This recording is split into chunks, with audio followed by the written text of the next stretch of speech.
Hello guys, how are you guys doing? Hopefully good, if not better. For those of you guys who came by yesterday's late night stream, I really appreciate that. Thank you so much.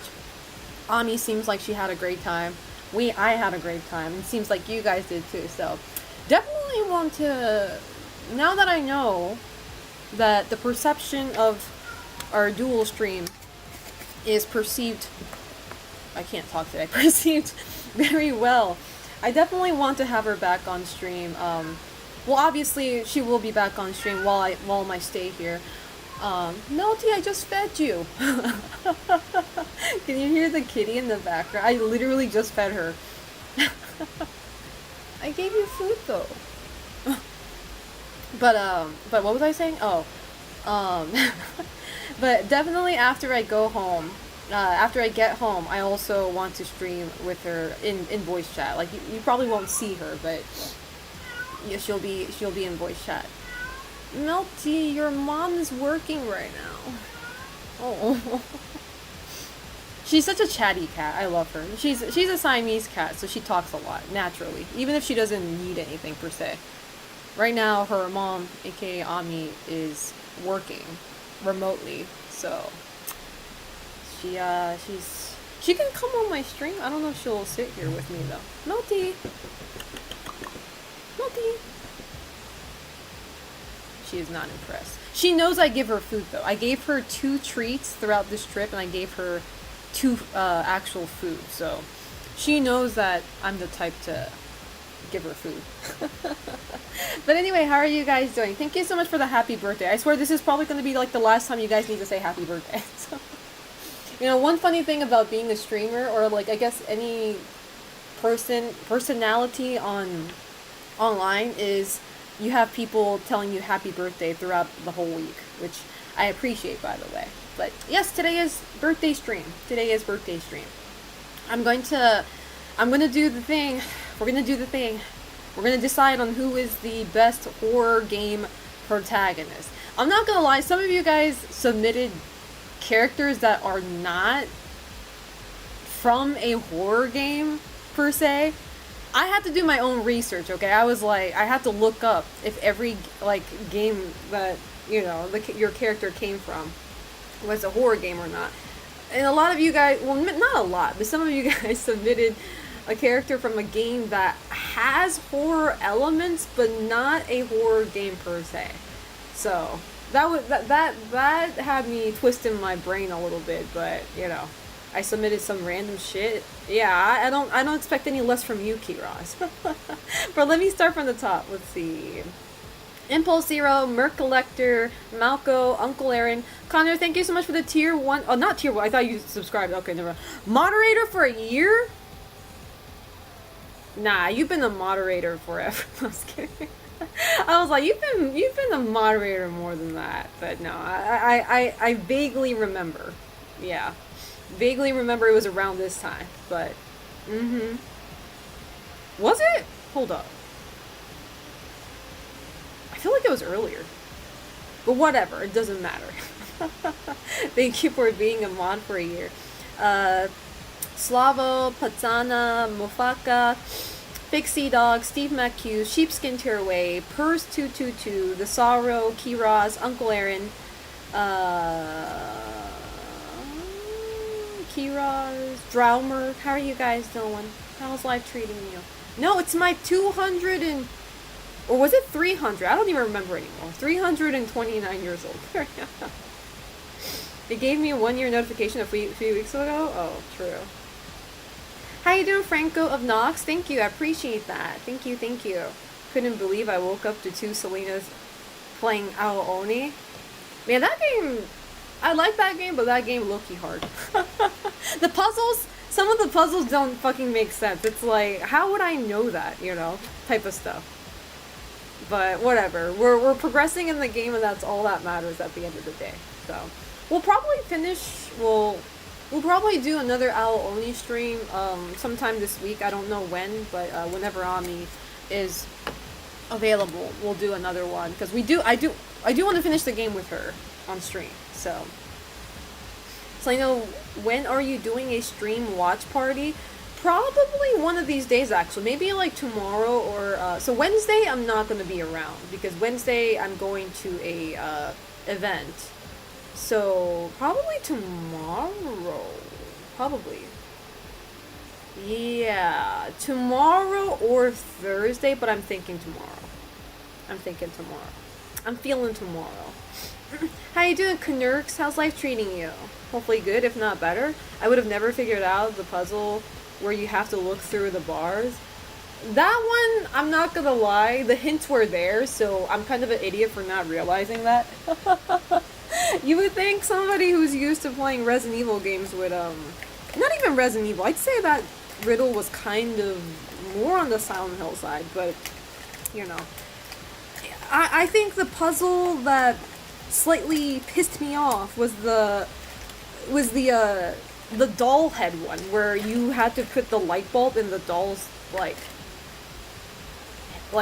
fucking, what is it, the neck. I was like, how does anybody come to a conclusion that, oh, maybe I can just stick a light bulb as a replacement for this doll's head? They're like, what? Like, who comes to that conclusion? But whatever, man, whatever. Clearly, the devs for this game know more than I do, so. But we're not playing Aoni tonight. I'm only playing that when Ami's around, so. Yufukadane-san, konnichiwa. How are you doing, Yufukadane? How's life treating you? But I went to sleep last night at around 3 a.m.-ish. Like, I couldn't immediately go to sleep. I feel like I was stimulated thanks to that game. And after I ended the stream, everybody went to sleep except for me. I was just like, man, I can't sleep. So I just kept like Dice's stream on while I drifted away. But hey, if it works, it works. I mean, the thing is, like, a lot of the puzzles in Aoni, like, some of them are very rewarding, and some of them just feels like I didn't deserve the solution, if that makes sense. I love it when I actually feel like I use my brain to solve a puzzle in a horror game. You know, versus I just happen to be lucky to solve a puzzle. It's just like, I don't know what it is. Maybe it's my own ego, but I'm just like, I don't like that, you know? I would like to know I fully committed and contributed, I can't talk, contributed to the actual solving part, so, you know. How you doing, the Slayer Giant and Morlandi? Thank you, I appreciate that. Thank you for the happy birthday, I appreciate that. Thank you, thank you. Well, tonight, like I said, we're going to choose the best horror game protagonist. We're doing that tonight, and not only me, but if anything, chat's votes are going to be much valued for this one, you know? So in case some stupid protagonist gets the first place, I can blame it on chat. And tell the world, hey, I didn't come up with this answer, chat did. I just survived 2 days of zero internet, just phone data. That's crazy. You know, I say that, but yesterday, before Ami and I streamed, we were outside. We were all hanging out outside. And I forgot to charge my phone. And my phone naturally died. And the thing is, like, it's nice when you're not on your phone when you're outside, you know? Like, it sucks in the terms of, like, I don't get to take photos, because I do like taking photos a lot, especially when I'm hanging out with my friends, just to, you know, keep memories, right? So I will whip up my phone for that, but, you know.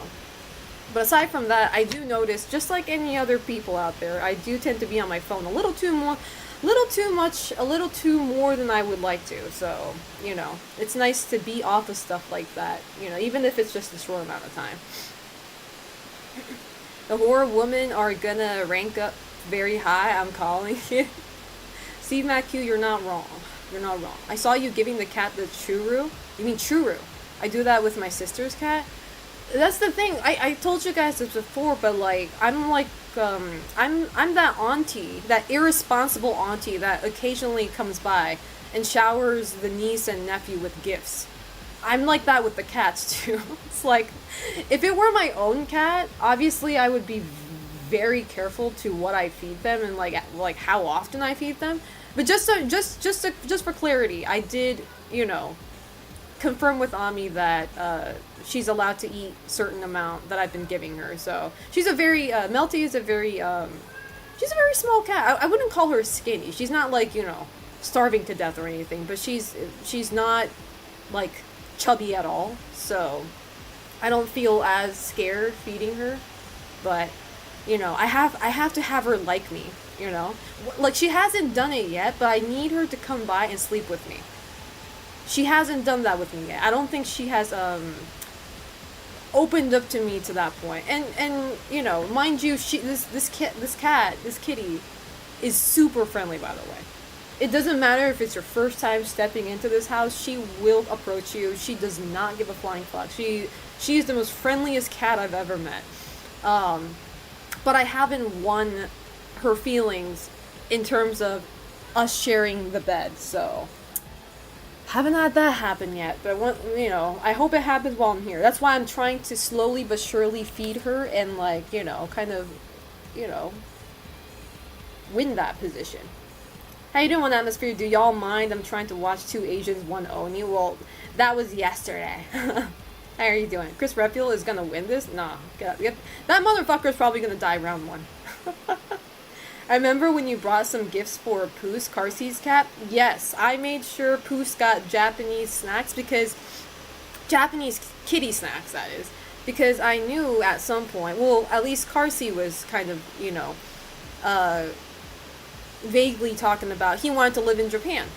In the future, and that was back in like 2021 when I met Carsey for the first time, and his cat, and you know, Lord behold, years later, now he lives in Japan, and now Poos is there with him, and now he gets to enjoy Japanese kitty treats.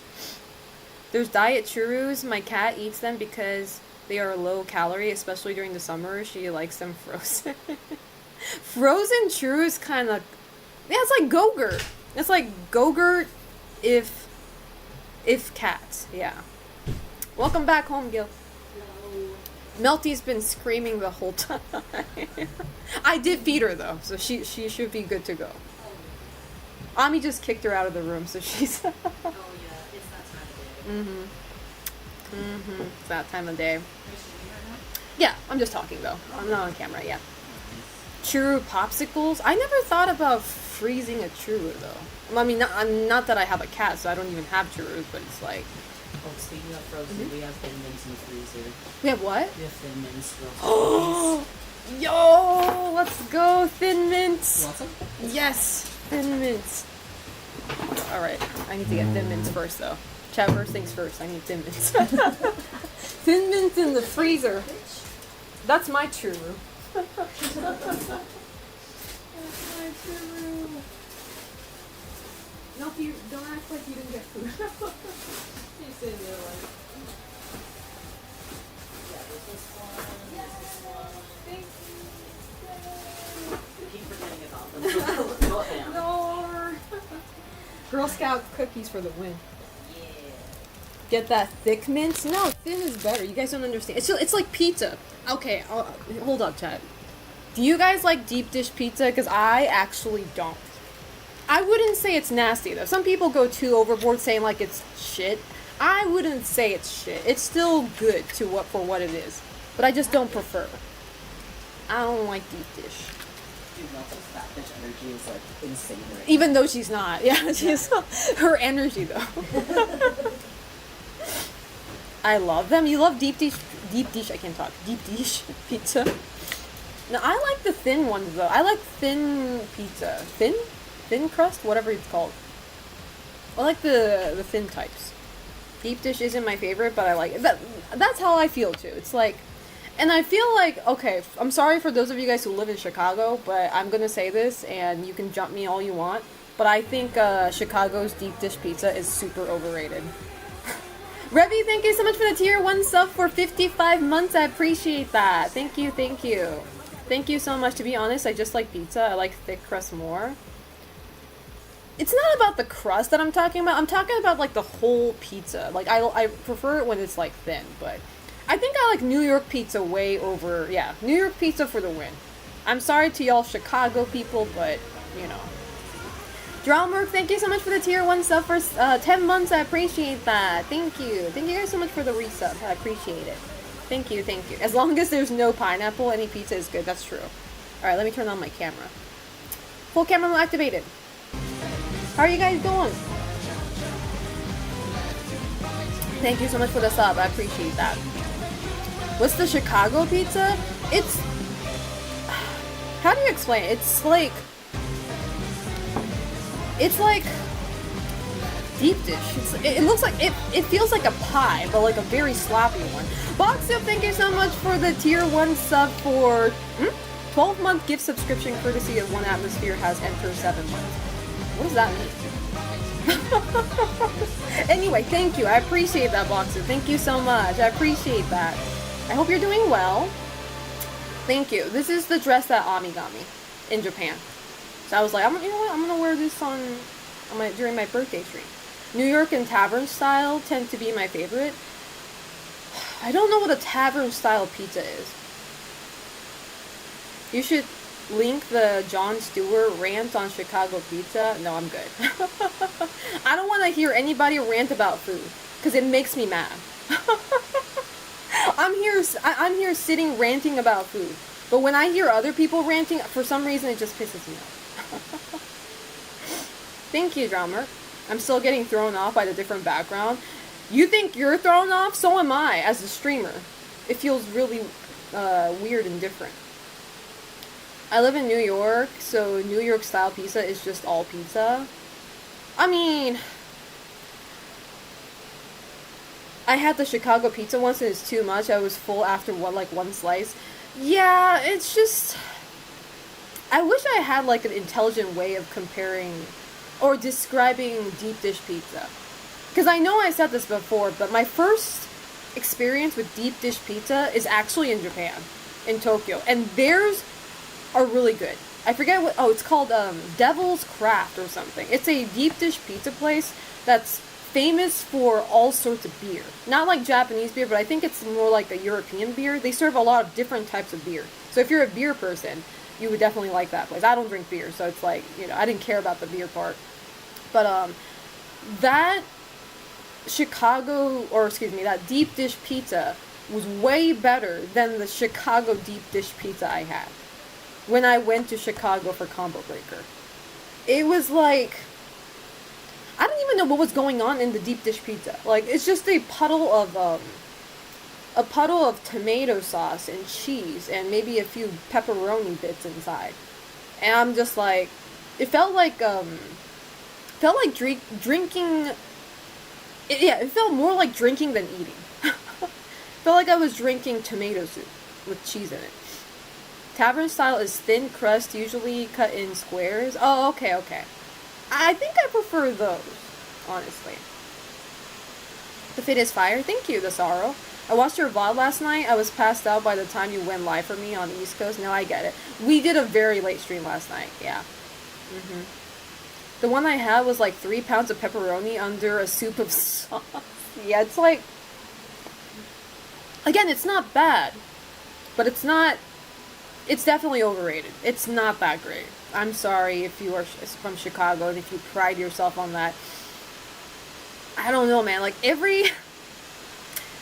feel like every Chicago delicacy has been a miss with me.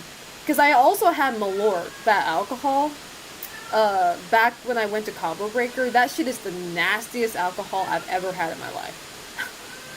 I was like, this shit is so nasty. Oh, excuse me. But it's funny because we went to a bar when we went to Chicago, and one of our friends asked for a Malort at the bar, and even the locals were like, why the fuck are you going to drink a Malort? Like, why did you just, what? Even the locals did not support that, so I was like, well, you know. I hear kitty. Yes, the kitty got kicked out of her mom's room because her mom is remote working, and she got kicked out. But now she's crying. She's acting like nobody fed her today. I fed her like twice. One was an actual meal, and I also gave her a snack. So, every time she eats like she's been starving forever. Like she's never been fed before in her life type of stuff. She's such a small cat, but she has a fat cat energy. How was your birthday? My birthday was great. Oh, I think I briefly talked about it during yesterday's stream, but we went to have high tea at a really fancy hotel. Really expensive too, but it was worth it. Went to high tea, and then after that, we went to pottery painting. We didn't make a pottery, but we painted on a pottery that was already done. So that was fun. We did group activity, and then after that, we went to a expensive Japanese restaurant, which was awesome as well. So I had a very um, productive birthday. You know it's productive because I changed my outfit 3 times that day. I changed my outfit 3 times because for high tea, like we all wanted to look very like gothic slash, fancy. So we wore our fanciest thing in our wardrobe. And after that was the painting class, so we weren't going to paint in our nice clothes, so we had to change to something casual. And then after that, we changed into something semi-casual or semi-formal for the fancy Japanese dinner. So that was kind of interesting. Her red collar is cute. Where did she got it? I don't know. She's not my cat. I'm gonna have to ask the mom. I don't know. She's not my cat, so I don't really know where they got her stuff from. How you doing, UX? How's life treating you? I'm doing pretty good. Thank you for the happy birthday. The cake looked awesome. It was awesome. It was. How you doing, Brandon Max? Thank you, thank you. And Adam Novice, thank you. I appreciate that. How does it feel to be 329 years old? Just like 10 years ago. Just like 10 years ago, 20 years ago, 30 years ago. Not much of a change. you know. I may have... I don't know. I was trying to think, like...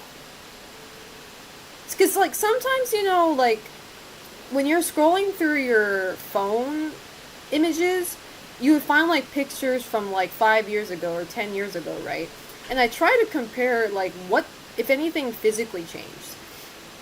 And I think for me, I definitely lost a fuck ton of weight. That has nothing to do with my aging, but it's like, I definitely am thinner now compared to like 5 years ago, 10 years ago.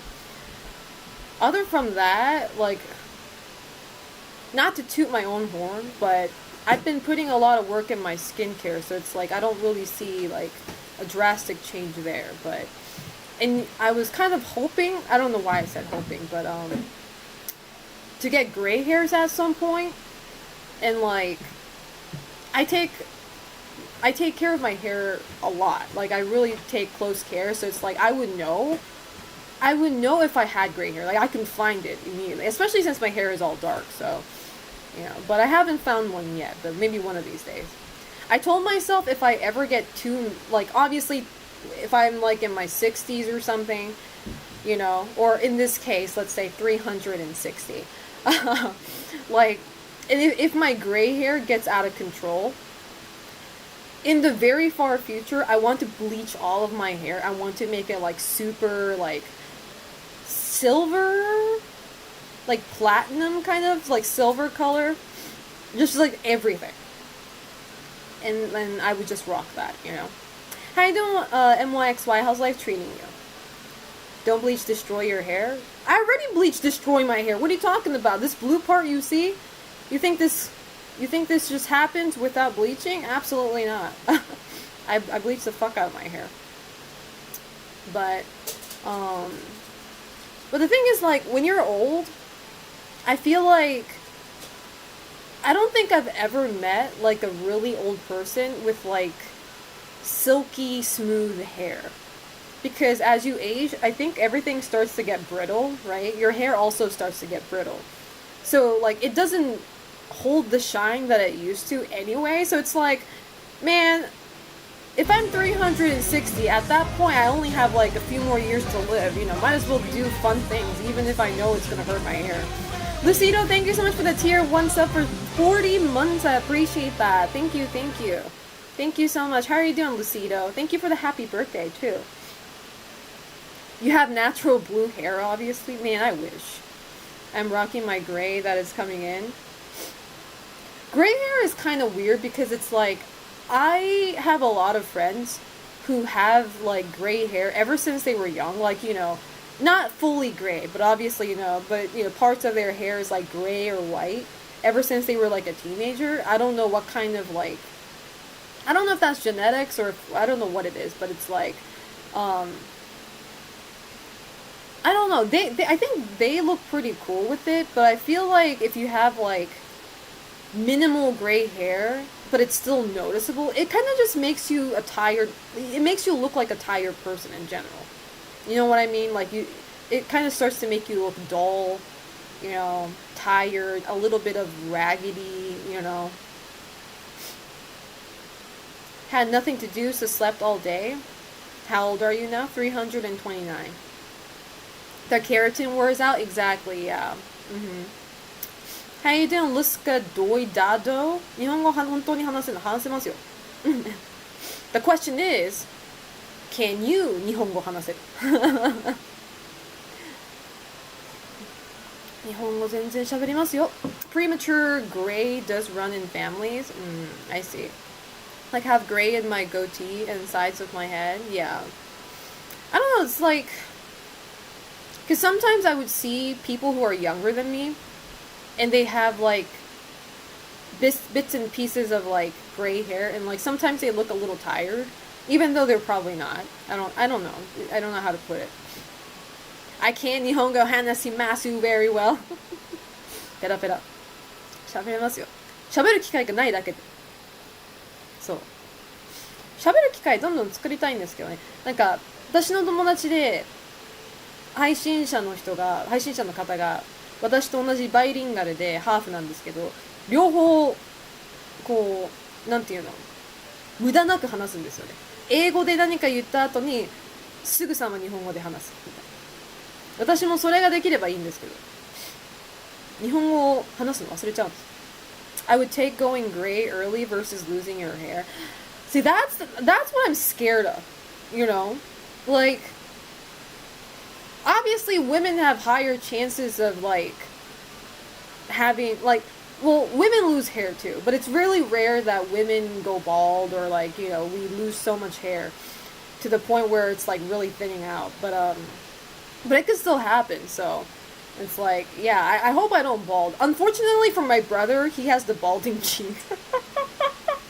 I should be laughing, but my brother definitely got his genetics from my Japanese grandparents' side, and he will be balding. He has been balding since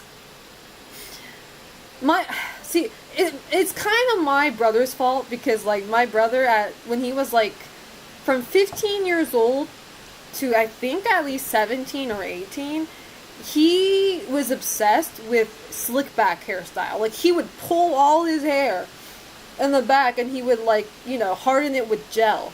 So kind of like a Wesker hairstyle, right? Except he's Asian as fuck. But he was doing that a little too much.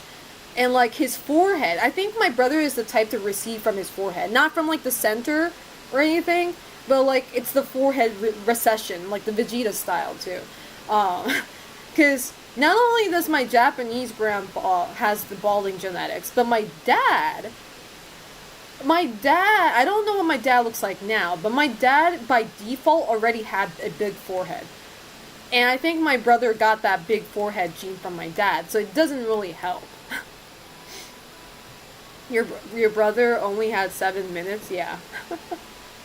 So, I think as much as I am glad it wasn't me, my brother had it the worst with genetics. He had the horrible acne skin, You know, like every inch of his face was covered with acne, and then now he had like the balding genetics and like what else?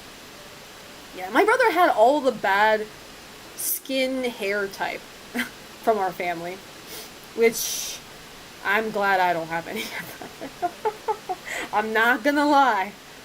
I shan't lie. I am glad I didn't take that part. But yeah, so.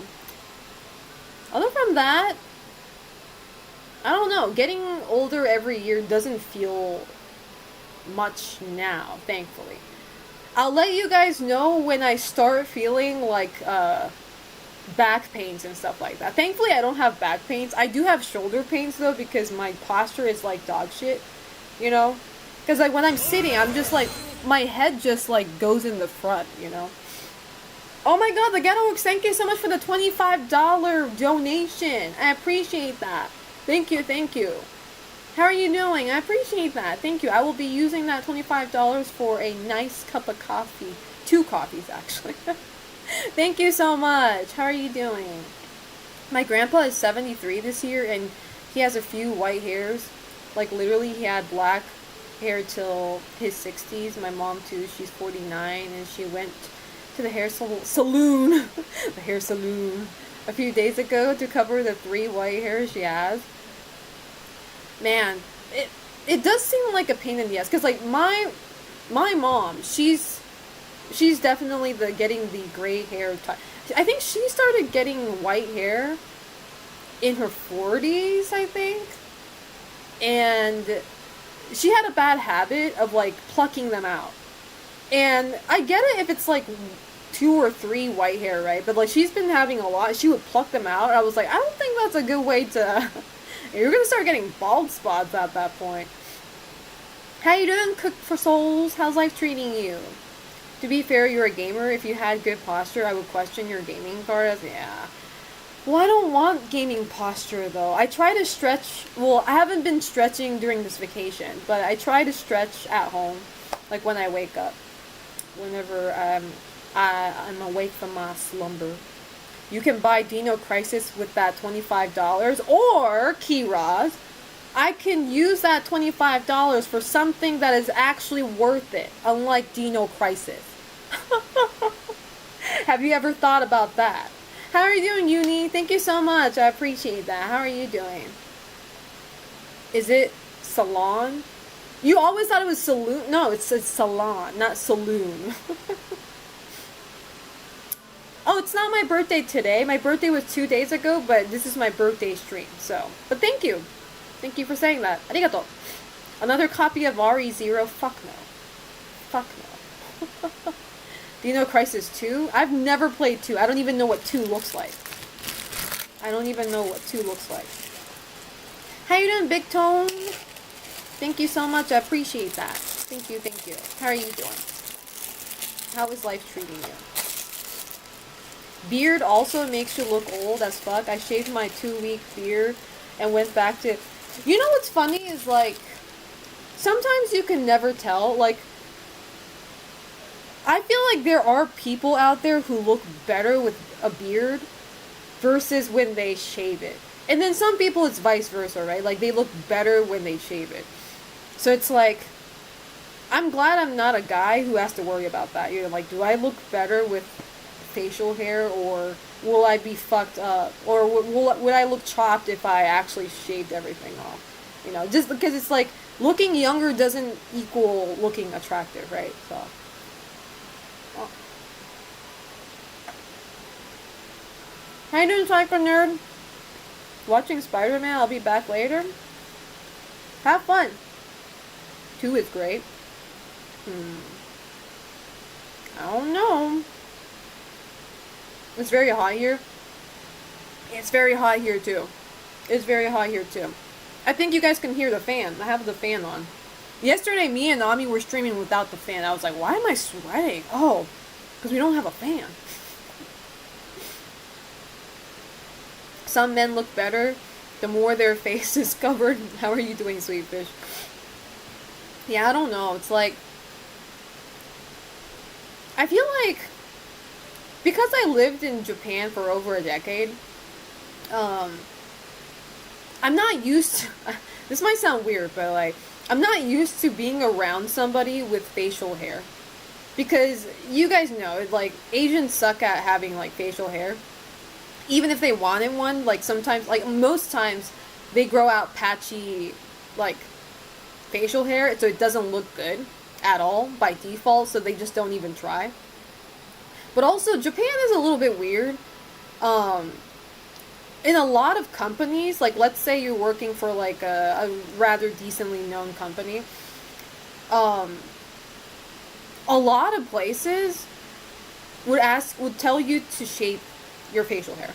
Like, if you have facial hair, they will tell you to shave that because it's considered unsanitary. It looks dirty, unprofessional. I forget what else, but like it's usually those reasons. Like, you know, presentation. Japanese people really are a stickler when it comes to presentations. It's like, you know, if you look remotely, you know, quote unquote unclean, like, they will point that out. So, that's why I don't have any Japanese friends who have facial hair. My stepdad is like 42-ish and he never shaved his beard since high school. And one time he shaved it and he looked like a totally different person. You know what I love? I love watching those TikTok videos where, like, dads shave their facial hair for the first time and they show that to their kid. And their kids are usually, like, either a baby or, like, 3 years old max. And a lot of them either freak out or cry.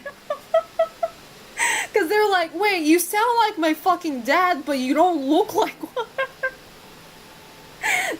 The kids cry like they just came across a fucking mimic. It's really funny. I love seeing those videos.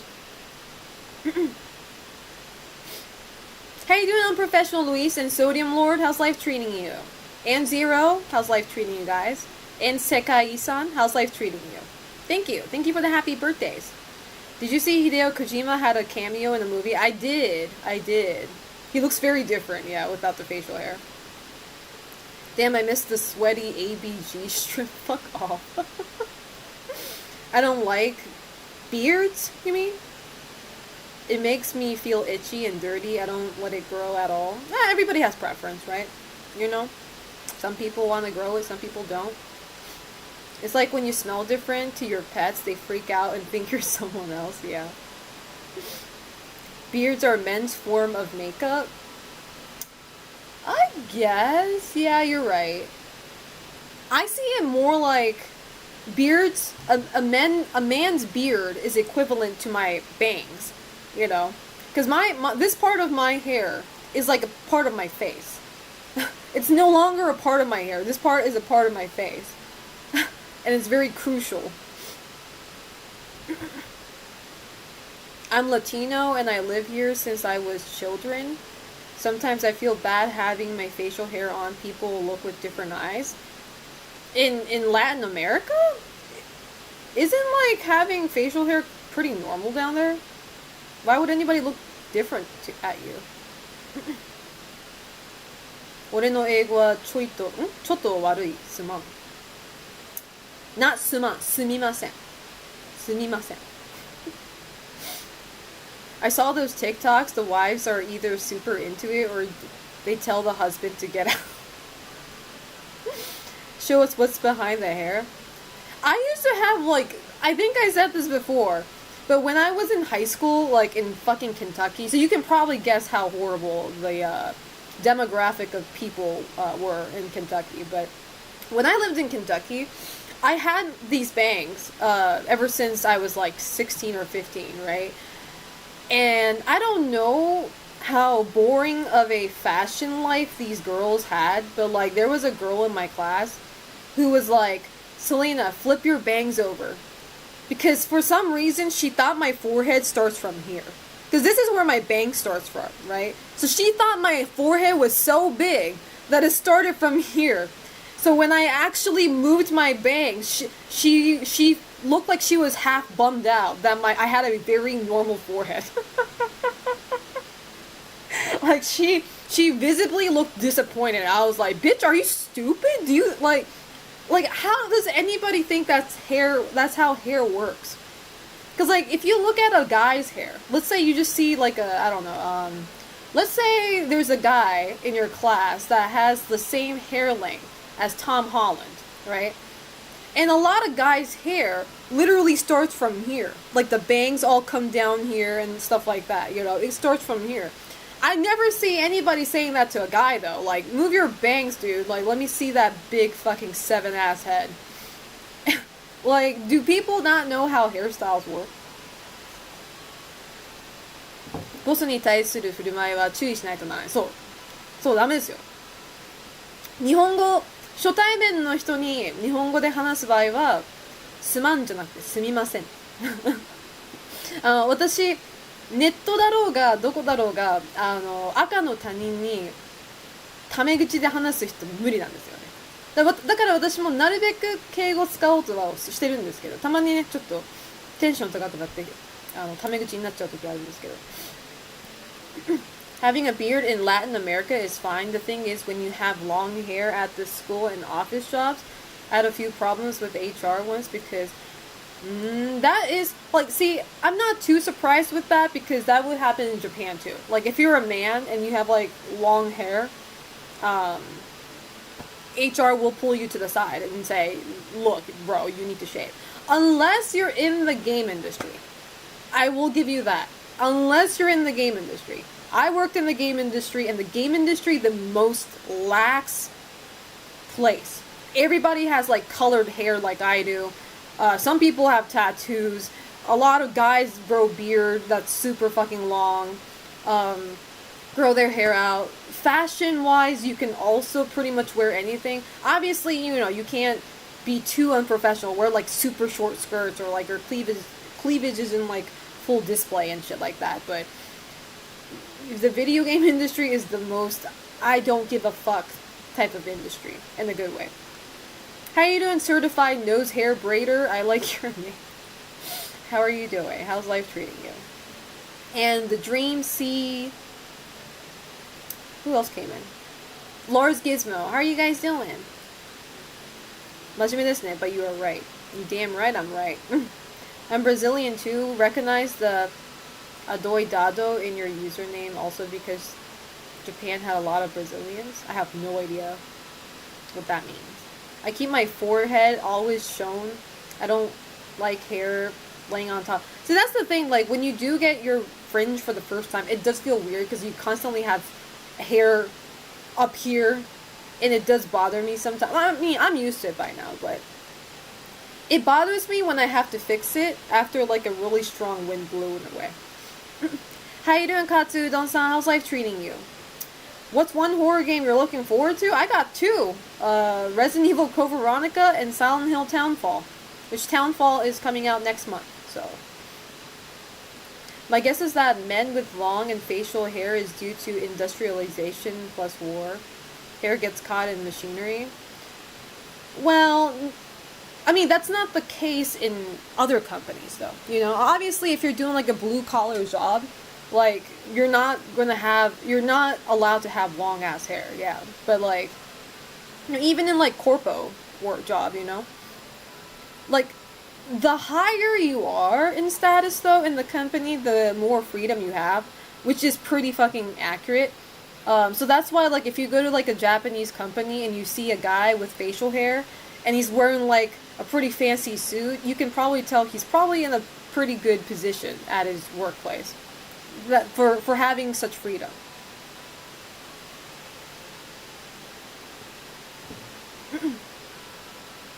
I can see why beards get important for guys later in life. Helps hide stuff like short chin. I mean, you're not wrong, but alright, have a good night, Zero. Thank you so much for coming by. I appreciate it. I mean, like, historically, and that just carried over. I guess, but like I said, the reason is different now. At least in Japan. I don't know how it is in other countries, but in Japan, it's more about sanitary. Like, do you look clean? You know, and just, you know, hair in general is not considered, you know, I feel like, yeah, hair in general is considered, like, nasty. I don't know if you guys saw it, but, like, on Twitter, there was a Japanese Twitter post saying that they took a survey. Now I don't know how they took this survey, so don't ask me how.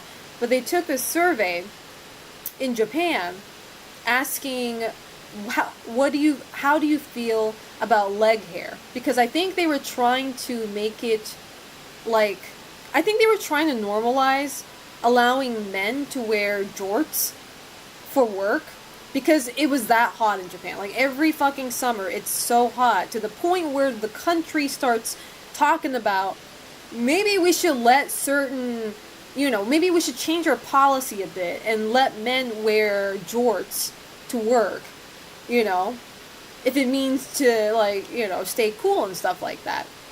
And funny enough, a lot of Japanese people, not only women, but men as well, were against that idea because they don't want to see nasty leg hair.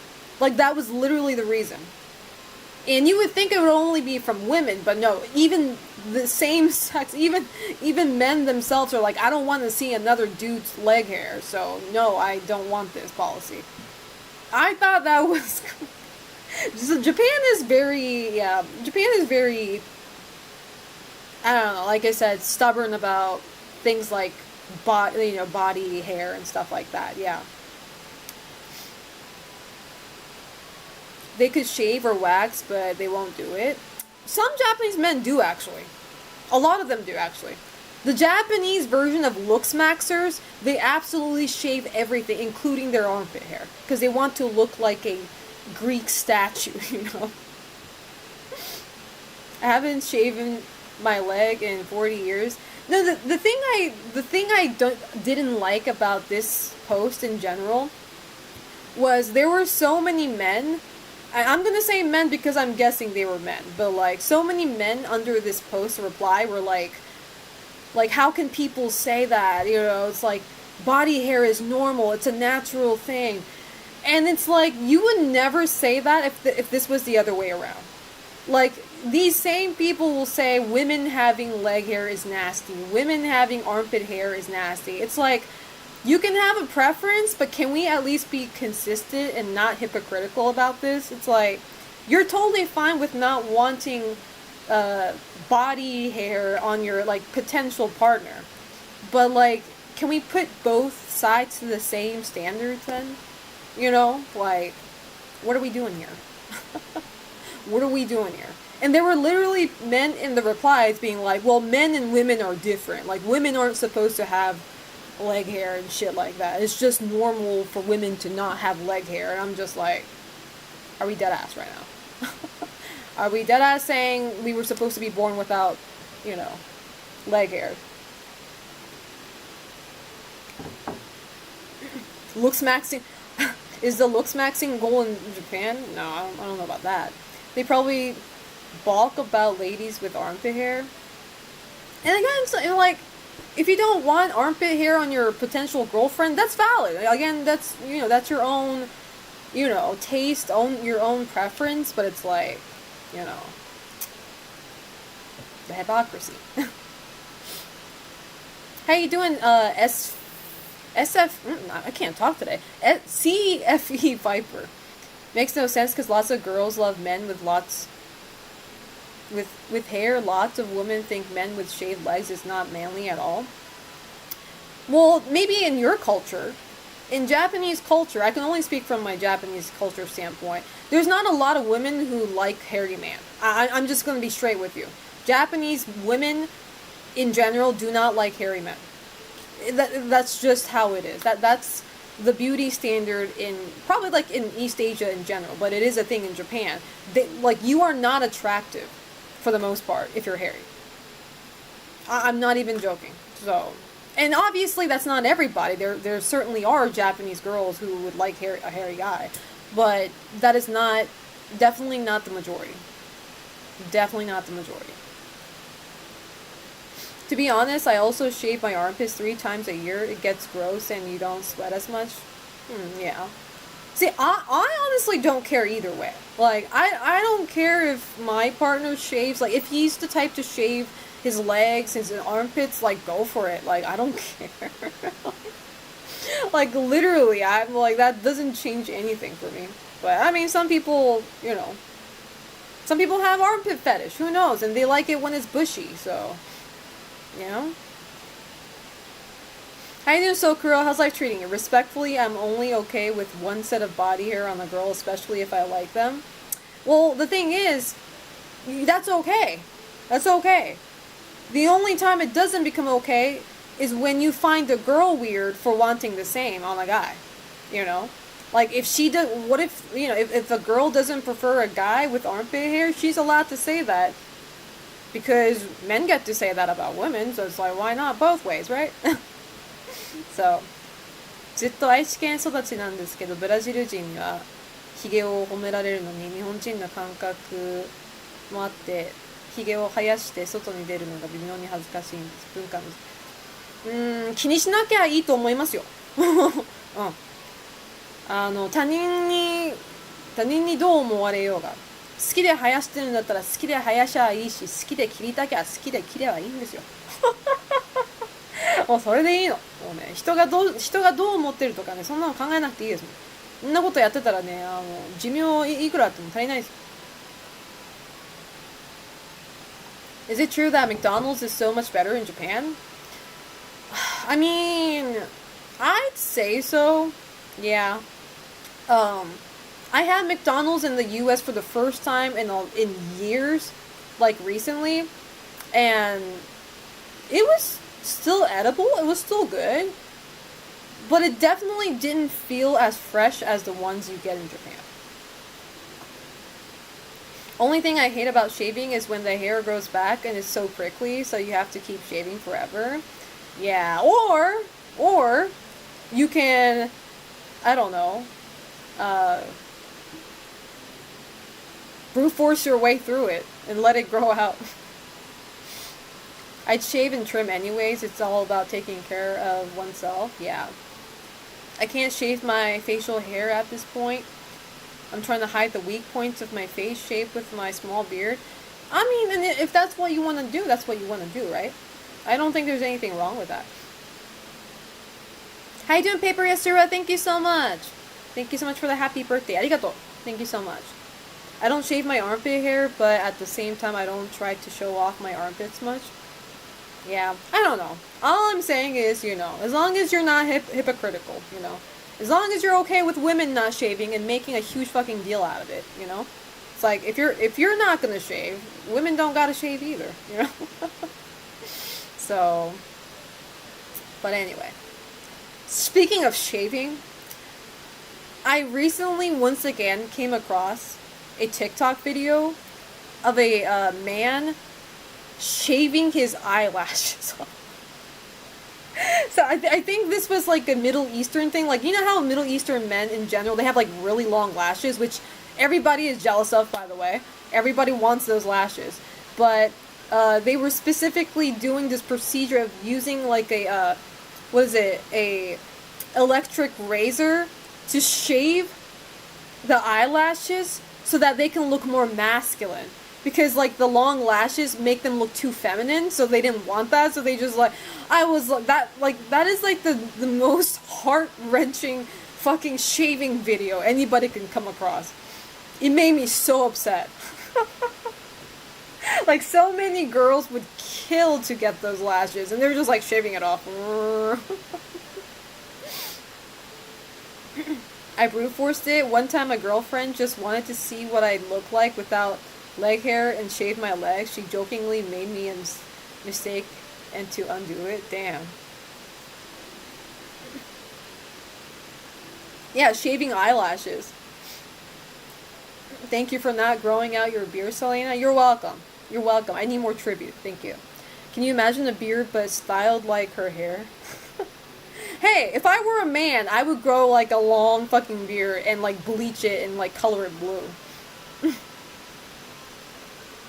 Guys tend to have longer lashes. I don't think it was about the man, though. I'm not talking about, like, men or women. I feel like Middle Eastern men and women have long lashes. It was just the fact that the men wanted shaved because it made them look too feminine, and they didn't want that. They wanted to look as alpha male as possible. I did that when I was a kid because I'm bored and I use scissors. Kiraz, I knew you were that type of person, like, that I cannot, you're the type of person I can't, you know, leave alone in, like, a room with a bunch of fucking tools. You're that type of person. I knew it from the get-go. How you doing, Minnesota? Guys, how can you not shave your armpits? I feel uncomfortable when I don't shave them for more than a week. I don't know. Yeah, men, why? Men, answer. 脇とかデリケートなあたりを出来心でずっと処理してるから逆に銭湯行くとき恥ずかしいです。気にする人いますかね？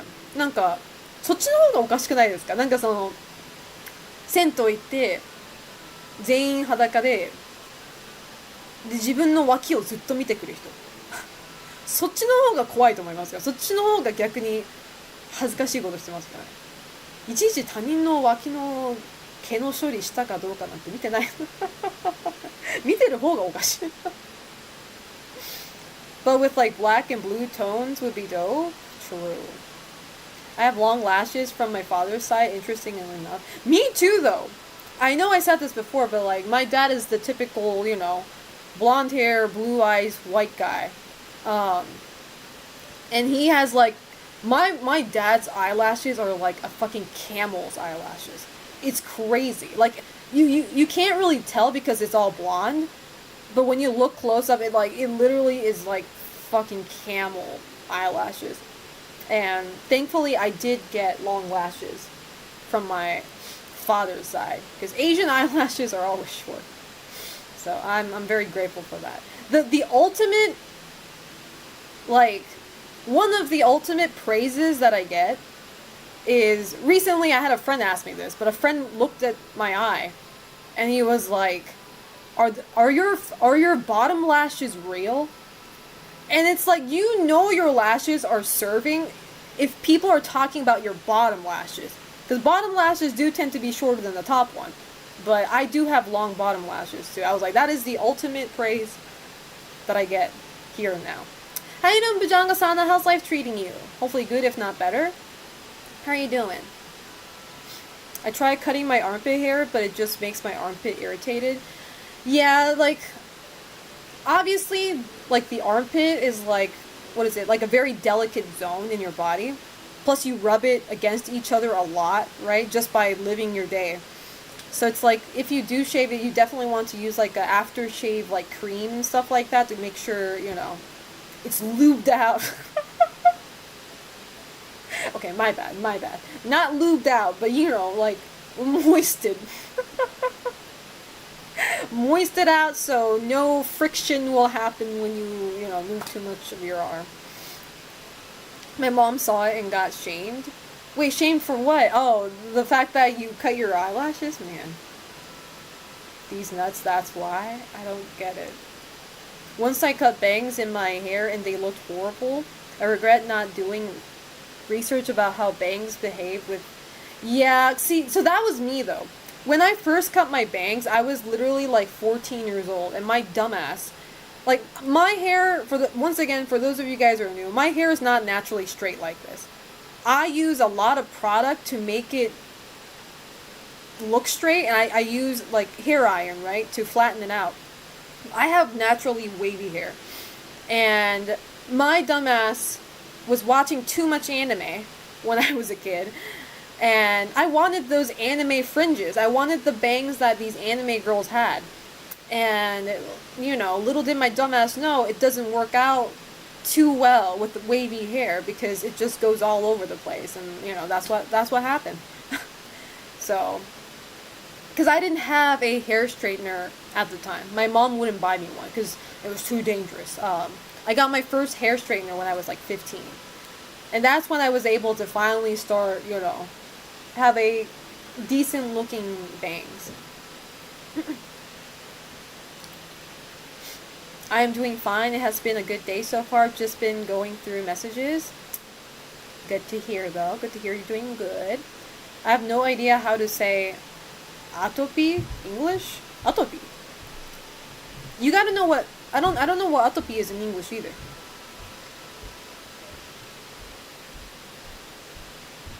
Your hair's not naturally straight. Move, woman. Immersion broken. Sorry. I'm eating Girl Scout cookie.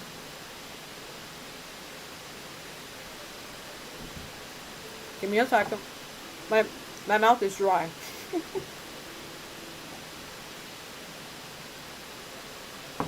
There we go. But wavy, like straight with waves, or like curly, not curly, wavy. And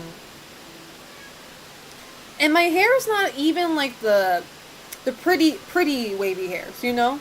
Like there are a lot of like nice hairstyles with like wavy hair that I see on other people, but my waves are like so all over the place. Like it's not the sexy wavy type, like, you know what I mean? So no matter how I styled it, it just wasn't for me. And also, it doesn't, I feel like I don't suit wavy hair, just in general, my face and everything. But yeah, I didn't like wavy hair. I still don't. I love when my hair is like stick straight, like comically straight. Having it naturally wavy is a nightmare to maintain. Yeah, exactly, because it's also naturally dry and thin, easily tangled, easily frizzified. Easily frizzed. Yeah. So, that's why I hate wavy hair. I think I also got that from my dad, but my mom also doesn't really have straight hair either, so it's like I was doomed to have wavy hair. It's also limited by the types of hairstyle that look good. Yeah, exactly. We should all wear Selena wigs when the Selena Con eventually happens. I better see that. I better see that. That would be... I'm not gonna lie. I just imagine like a seat filled with a bunch of people with the same hairstyle. That gives me like a trippy nightmare type of vibe. I don't know if you guys ever seen Paprika, but that's the type of disturbingness I feel seeing a bunch of my own hairstyle in the fucking audience seat. Yeah. If she's annoying. So. Yeah, okay. But yeah, so. How you doing, by the way, Super Ninja Siete? I don't know if I say your name right. Thank you, Mafaka. I appreciate that. How are you doing? How's life treating you? But yeah, so. Anyway, chat. I'm gonna go grab some more coffee, and we're gonna start doing the choose the best horror game protagonist tournament, and us peeling our faces in solidarity according to your skin. Exactly. 7 comes after 6. No, it doesn't. Not in this house. 6.5 comes after 6. Like when people go to Pitbull concerts with fake bald caps and glasses. Wait, do people actually do that? That's funny as hell. That's insane. Fucking bald caps and glasses. You know what? I don't know why I didn't see that coming. I can totally see cosplayers, quote-unquote cosplayers doing that. Find the video of it, Pitbull gathering. No, I'm good. I'm good. I believe you guys. I don't have to see that shit. I'm good. You guys can Google that on your own and watch it, but I'm good. It's the Pitbull con. Yeah.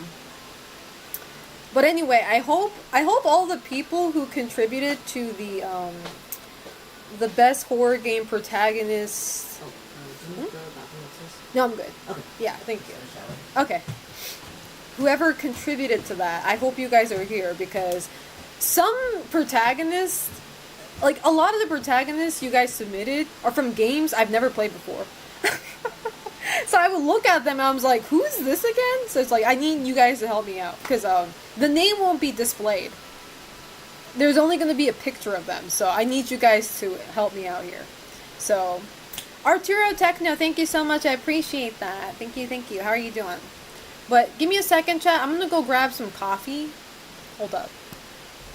I'm gonna go grab a cup of coffee, and hold up, I'm gonna sneeze. Excuse me. I'm gonna go grab a cup of coffee, and while I'm doing that, I'm going to run a Twitch ad. So if you're not subscribed to my channel, you will be seeing a long Twitch ad. If you don't want that, and if you are feeling extra generous on my birthday month this month, please consider subscribing or gifting subs to the chat. But if you can't do that, don't worry, you're not missing anything, because I'm gonna be on a coffee break anyway. Thank you for the bless you. I'll be right back. Ciao.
Okay, I'm back. Alright. Let me see. How am I gonna do this? Hold up. Let me pull up the tournament thing. Let's see. Can't even pull it up. Where'd it go? Okay. There it is. Okay. Give me a second. I need to fix this. Presentation mode. Okay. Looks good.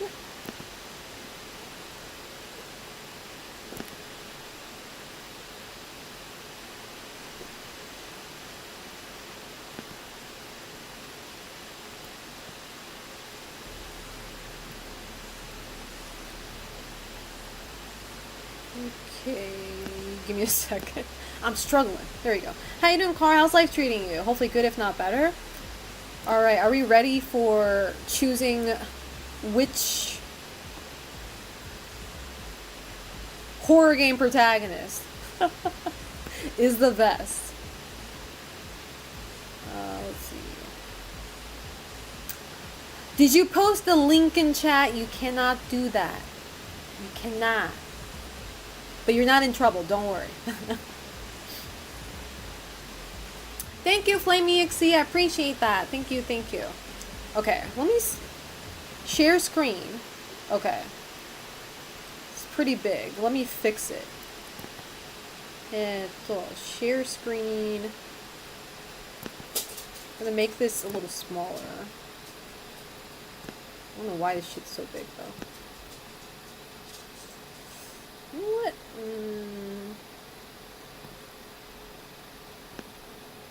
Maybe. Well, if you do that, you can't really see. Okay. I feel like this is too small though. I feel like, yeah, my camera is. My own camera is hiding the contestants here. How about that? Let me see if that looks better. Melty the cat is crying. Why are you... What's wrong? Okay. Left side Regina. That's pretty fast. Doing okay, Selena? Hope you're better. I'm doing pretty good. I mean, I don't have a clue who the lady with the red hair is. You don't know Regina? You don't know Regina. Also, maybe, is there any background music here? Hold up. Oh, I don't even have a background music. It's pretty quiet then. Oh well. Regina or Billy? This is Regina from Dino Crisis. Dino Crisis. Regina is much better than Billy. How so? How so? You can't just say something without, you know, backing it up. You know what I mean? Because I only played, what? I played Dino Crisis like for 2 or 3 hours. The first game. I don't know. Do you think it's Regina? Or are you guys just saying Regina because she's a hot woman? Which, that in that case, I'm not going... I can't really blame you for that. This should be Breathing Horror Protag versus Billy. Maybe Billy beats Steve? I don't know. A lot of you guys are saying... A lot of you guys sound half and half. Which one do you think will win? We have to choose somebody. My vote is for hot ladies. You know what? I respect that. But like, which one stands out?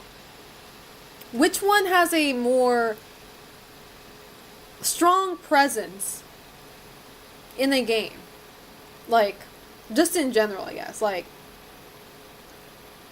you know what I mean? Obviously, I'm a bit biased because, you know, I know Billy more than I know Regina. So, my vote is for a character who didn't walk out on us after one game. Kiraz, you sound like a fucking angry housewife. Oh my god. How are you doing, Kesmo? I'm not reading that, but thank you. I appreciate that. How are you doing? Billy stands out for a strong presence, a strong stank-ass presence. Regina stands out, has a strong presence. Alright. Well, in that case, I think it might be easier if I made a poll. Which I've never made a poll in, well, I think I have. I just don't... How do you make polls in chat? Does anybody know? How do you make polls in chat? Let me see.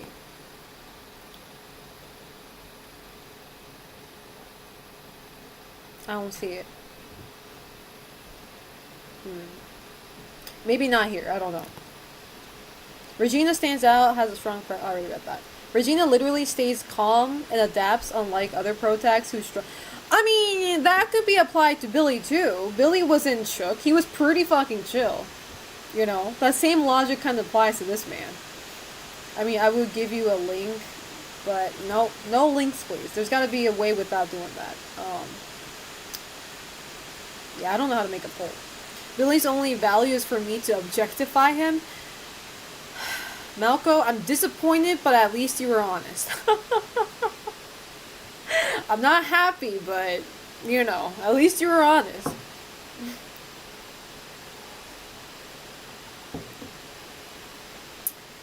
I don't know. We gonna have sub-wars over the characters? I don't know. How many people said Regina so far in chat? 1, 2, 3,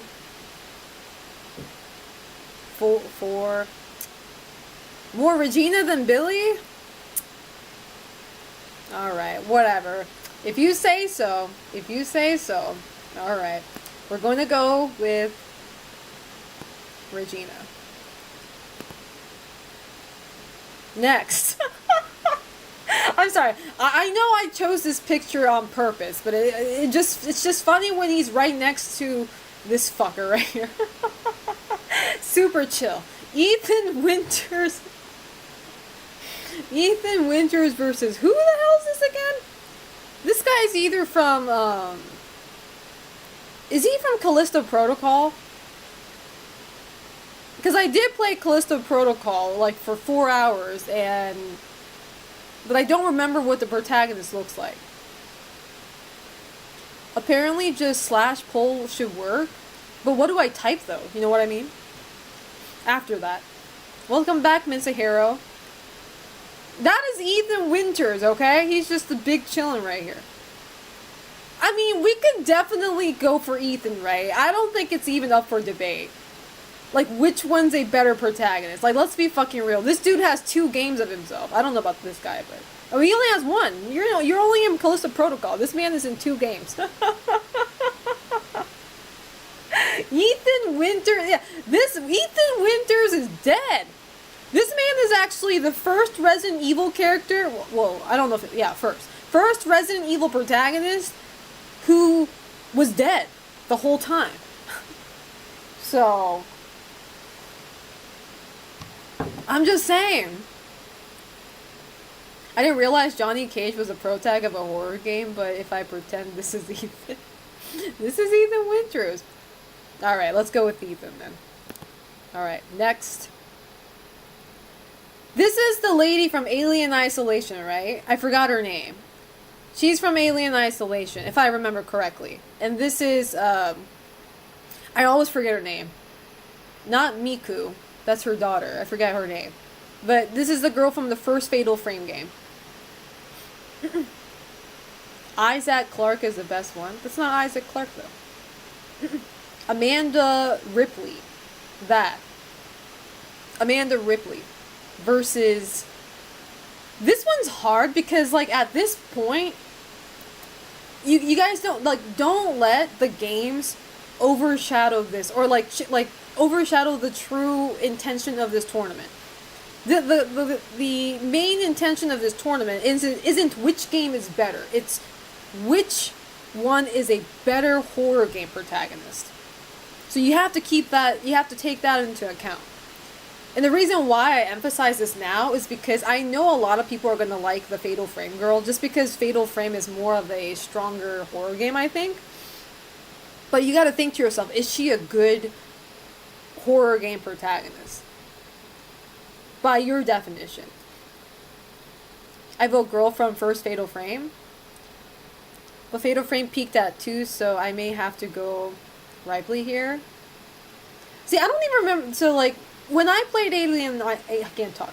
When I played Alien Isolation, like, there was not much going on in the game to the point where, like I didn't even understand my character's personality. Like, I didn't know who I was. It felt like I was playing a Zelda game, where, you know, I self-insert myself in the game, and I don't really care about the actual character. So that's why I have, like, 0 impression of this woman. Even though I did technically play a little bit of Alien Isolation. I don't... This woman has 0 impact on me. I had to look up Fatal Frame Girl. I know who Amanda Ripley was off that. Like, cause like, what kind of woman is she even? I don't even know what her personality is. I know her, but which even without the bias, well, yeah, even without the bias, I would probably like think it would be her. Just because she's a teenager, I think she was she was a minor for sure. She was a teenager in a Japanese horror game. You know how scary that is? And like she doesn't really show, I mean she does show fear, I guess, throughout her journey. But not as much as fear you would think a teenage girl would have. So I just want to say she's kind of a Chad for that. Because if I were in the same situation of her, I would be screaming and yelling and just doing all sorts of things. Where she kind of brute forced herself through. Amanda is a survivor. That's it. That's all you can say about her. Based off of isolation, pretty tough. She had to survive an alien on top of other mishaps and obstacles. Okay, well, I will have to give credit where it's due. Like, if she's chatted like that, too. Selena is biased because she's Japanese. I'm just saying, man, like, I put myself in their shoes, and I'm like,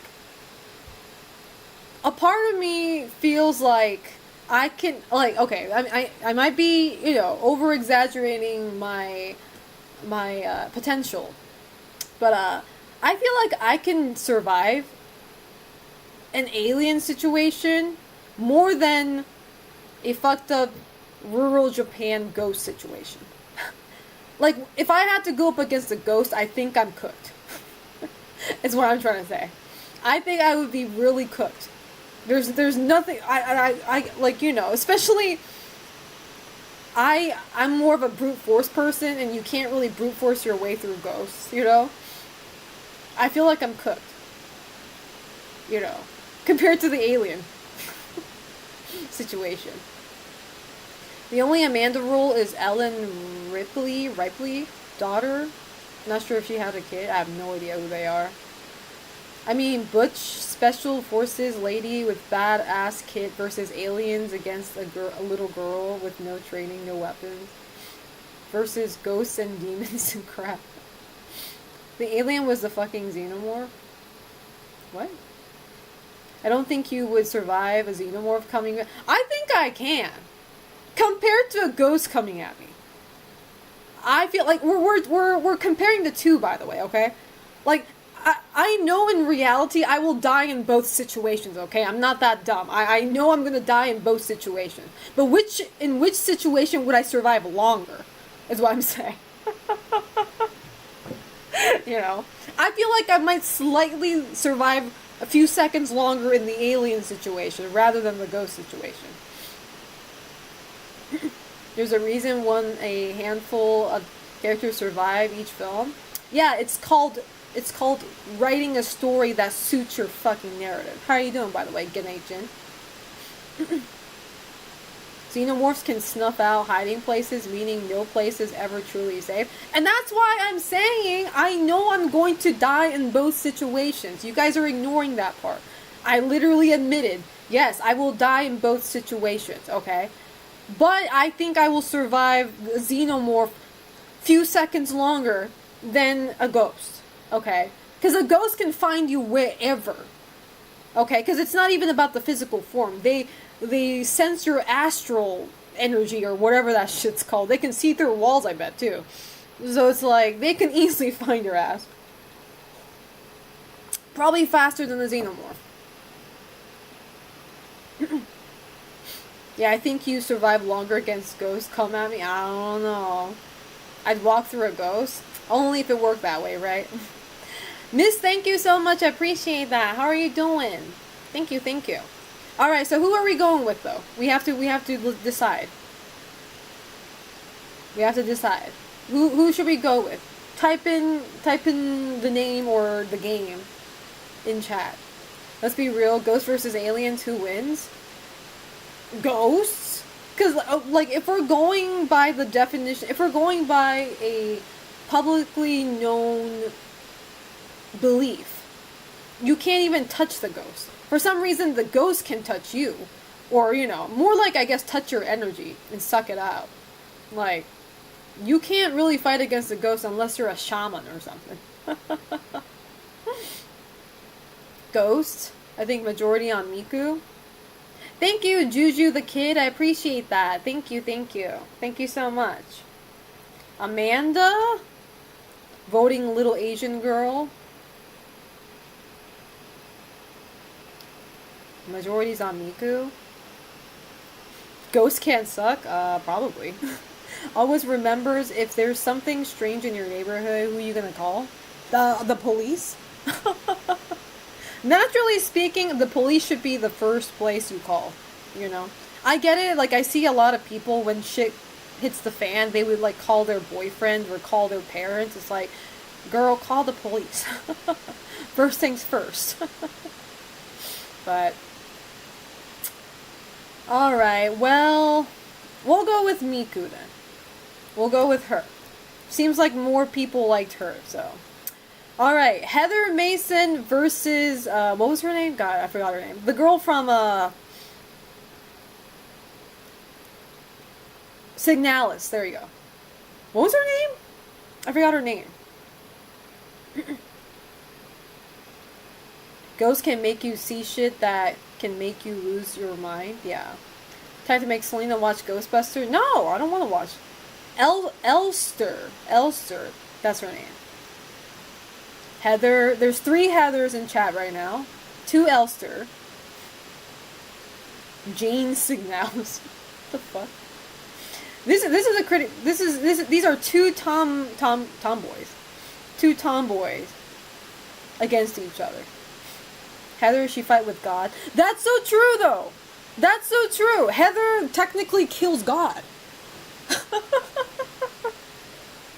You're right. She's a God slayer. You're so right. I think it's Heather. Signalis, I don't know what this girl slayed, but she slayed something. But I know it's definitely not God. Heather might go. She's the bread connoisseur. She is. She is. Alright, Heather it is. This one was kind of easy. Alright. Next. Alright. We got Frank West versus Chris Redfield. I love these 2 gorillas being pit against each other. By the way, this is randomized, okay? I didn't even come up with these matches. This was randomized. We got 2 chuds going against each other. We got Frank West. We got Chris Redfield. Okay, we got 2 Frank West so far. This matchup is too early. Boot up. No, I'm not playing Marvel vs. Capcom. Fuck off. I have self-respect. Chris, okay. Is that pre or post boulder punching? This is during the boulder punching, not before or after. This is literally Resident Evil 5 Chris. Correction, Frank West in Ashley outfit? True. Chris, Frank. I'm taking the boulder punching asshole any day. I ain't saying that, Sokuro. No, just Chris in general. It doesn't matter what version. It doesn't matter what version. Because every version of himself is canon. So you gotta take everything into account. You have to take everything into account. Even the shitty Chris in RE Village. Fucking asshole.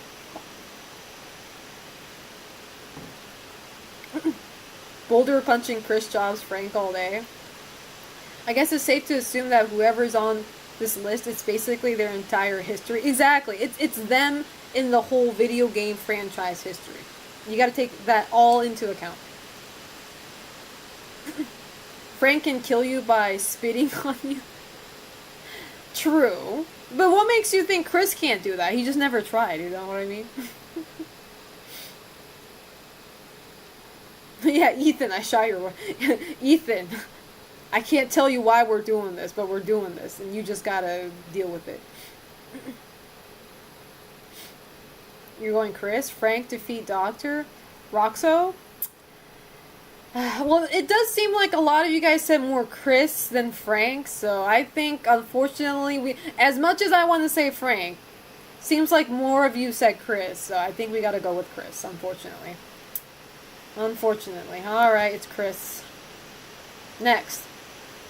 This guy's the guy from Dead Space versus James Sunderland. Both swole and not swole, by the way. Again, we have to take every single James Sunderland to account. Okay? Every single one of them. That includes the swole version of him.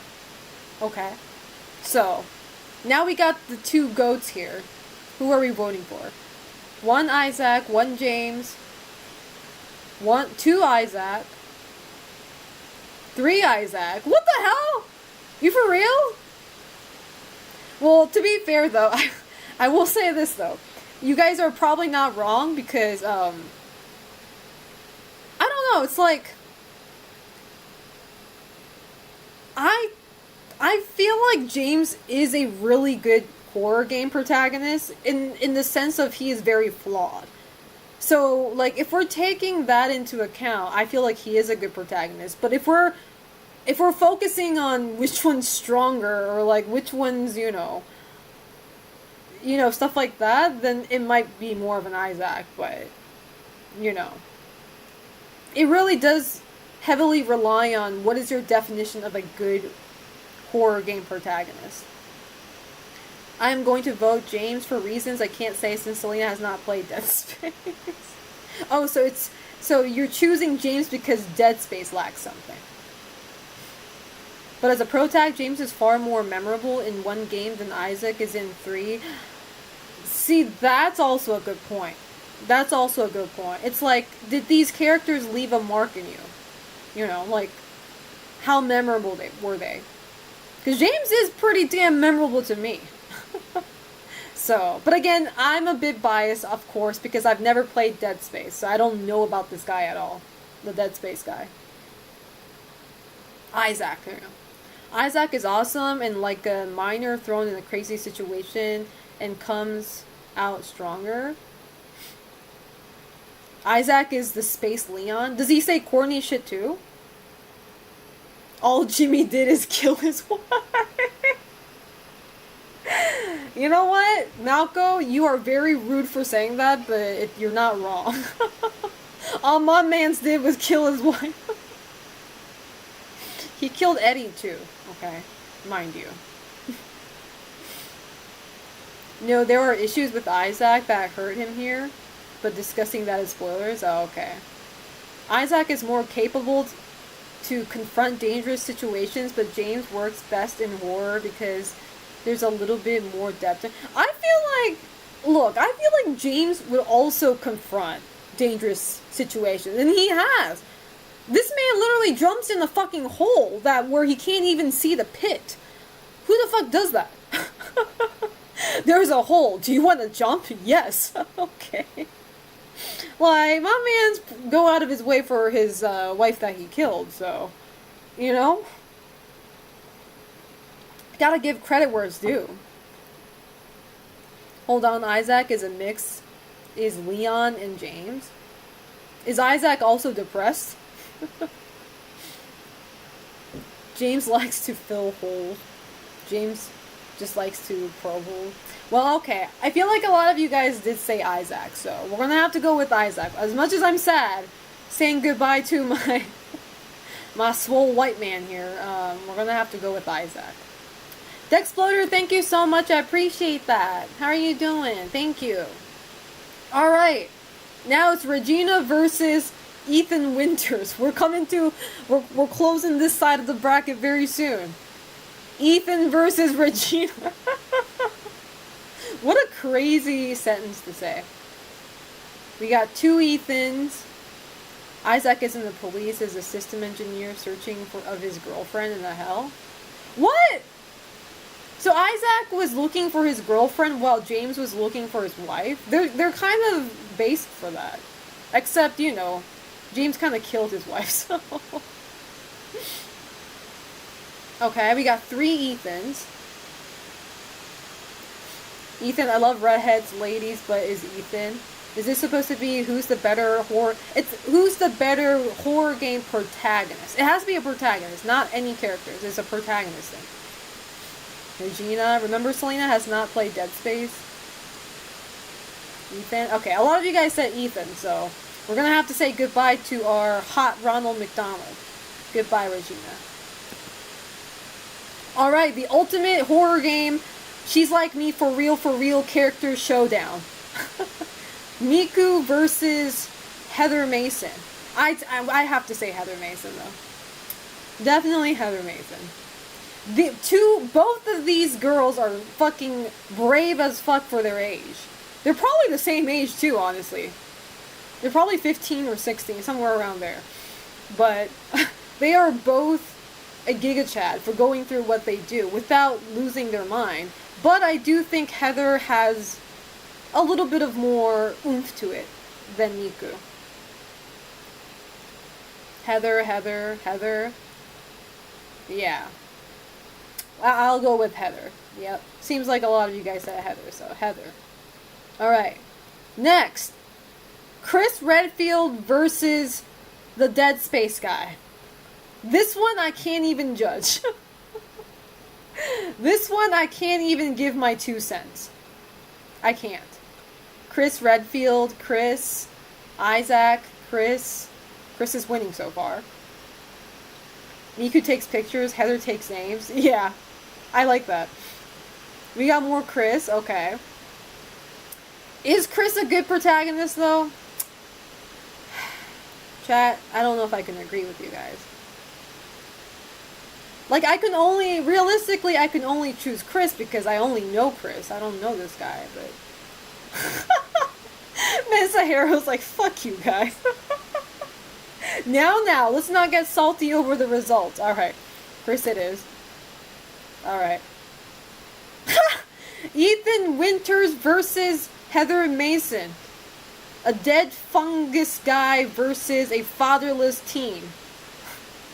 Which one is it? How you doing, Omaru? How's life treating you? Honestly, Heather versus Ethan. This one's hard for me too, I'm not gonna lie. Because I kind of want to say Heather, just because, like, again, she's just based for being able to brute force her way through whatever the fuck she was going through. Whereas, I kind of like Ethan more, because Ethan was that one guy where he's, like, freaking the fuck out, but he's also getting shit done at the same time. Like, he proved to me that he can still function under pressure, if that makes sense. Not many people can do that. A lot of people just lose their mind and just end up, you know, fucked up. But this is kind of hard, I'm not gonna lie. We got one Ethan, one Heather. We got another Heather. Chris would boulder punch the Breath of the Moon, to be honest. Well, Chris isn't here, by the way. Life is good. I'm not being chased by Alaloni. Good. She's a near perfect horror game protag. But again, you have to ask yourself, what is a good horror game protag? Because to me, it's not necessarily that they're strong and brave. Like, I feel like, if anything, that might kill a lot of the scary aspects of the game. You know, I do like the fact, I do like when my protagonist is not a Giga Chad, like, brave guy, if that makes sense. Like, I like seeing the nervousness, the fear in my protagonist, so I can immerse myself more into that horror scenario. So that's why I feel like when the character is a little too OP, kind of kills the vibes, you know? It's like, damn, I don't have to fear anything. I won't be mad whoever wins this, but Ethan resonates with me more. Heather is also able to have loss but pursue, yeah. Ethan gets his arm chopped off and preserves, true. Both of them, Ethan and Heather. Well, we gotta choose. We gotta choose one of them, man. We can't choose both. What's the name of the protagonist of Outlast? I have no idea. I have no idea. But I don't know. This one's hard. A lot of you guys said Heather though. Let's type the name one last time. Do you want Heather or Ethan? Because I might just say Ethan for the sake of it. But I want to see what other people have to say. I think I might go with Ethan. But it depends on what chat needs to say. Ethan, Heather, Ethan. Okay, a lot of you guys seem to say Ethan, so we're gonna go with Ethan. Let's go, my fungus man. Alright, so this one I can't judge either. This is Chris versus Kudelka. I don't even know if I'm saying her name right. Kudelka. What is she like? What kind of character is she? I've seen her this image so many times online, but I know nothing about this game. I need to actually give it a shot one of these days. Batman counts. Arkham Asylum feels like a horror game. No, it does not count. I'm sorry. I looked it up, and Batman is not a horror game. So, I'm sorry to hear that. Kudelka. Wait. Said Chris, Kudelka's cool. You would love her, Selena. She is a psychic mystic. Oh, okay. We got two Kudelkas. I don't even know. But in Japanese, you pronounce her name Kuderuka. It's Kuderuka. So, I don't know if I'm saying it right in English. Chris. We got two Chris, two Kudelkas. I like the way she looks, though. I really like this model. This screams, you know, PS1 games. I don't know if this was on PS1, but maybe one of these days I'll play it on stream. I have never played this game. But if it's a half and a half, I'm going to have to choose Chris, though, because Chris is technically the only character I know. Kudelka's from the Shadow Hearts franchise. See, I don't think I've ever played Shadow Hearts. No, I don't think so. A lot of horror games I never played, like especially the PS1 era stuff. Her style obliterates Chris. Kudelka's I read that. Chris. Not played Kudelka, so it wouldn't be fair to judge, yeah. Kudelka's design in that pic looks like early Nina from Tekken, yeah. She has a really cool backstory and such. It was PS1. She also appears in Shadow Hearts 1, but is not a protagonist in that game. Horror game Protag-wise, I like Chris's journey a bit more. Let me see. How many of you guys said Chris? A lot. Quite a few. Chris. 1, 2. It's kind of half and half. Might need to go with Chris, though, because if we're going to be half and half, I have to put my vote in, and that would be Chris, unfortunately. So, goodbye, Kudelka. I bet if I played the game, I would have had a different opinion. I would have probably liked her more than Chris, but unfortunately, I haven't played the game, so Chris it is. Alright. The ultimate Resident Evil protagonist showdown. And the arch nemesis. Ethan versus Chris. This is just Resident Evil Village Showdown, bro. This is Resident Evil 7, or not 7, Village Showdown. Alright, who are we going with, chat? We have Chris. Who else? We got Ethan. In this case, I had to pick Chris. It's half and half right now. 2 Ethan, 2 Chris. Oh, more Ethans? Oh. Uh-oh, Chris, it might be over. Is this for Rose's custody? I think Rose deserves to be with her father, okay? Fighting over custody. Chris is great, but he was low-key an asshole. He was! Not even low-key! High-key, he wasn't fucking asshole. Alright, Ethan it is. More Ethans in chat. Alright, yay! Alright. Now we're on the other side of the bracket. This guy was from, what was it? I did my research. What was his name?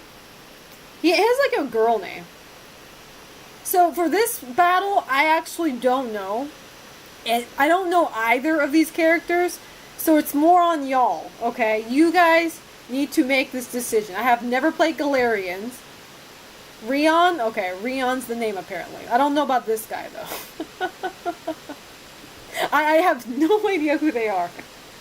My community chose these characters, so I forget who this guy was. Let me see if I can pull it out. No, not Dawson. Dawson is kind of a horror when you think about it, but is that Michael Leroy? Is that who he is? Wait. Hold up. I actually don't know who that is.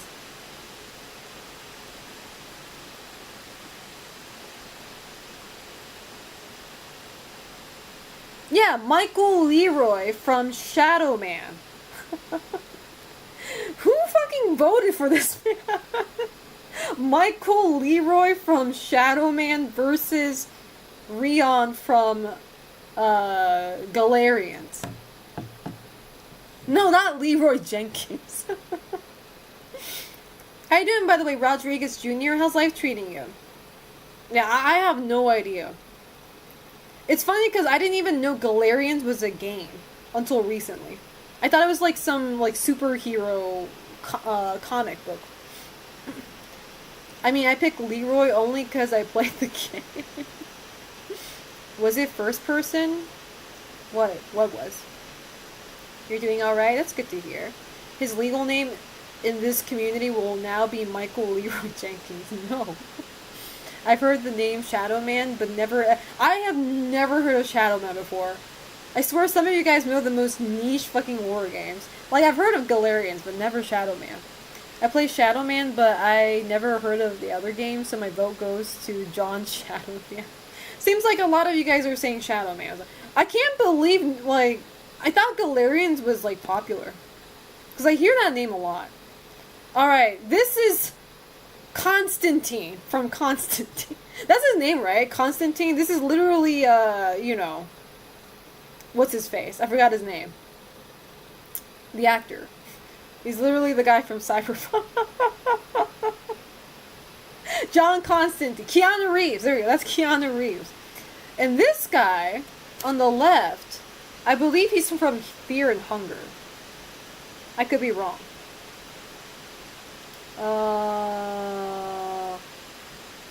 Alex.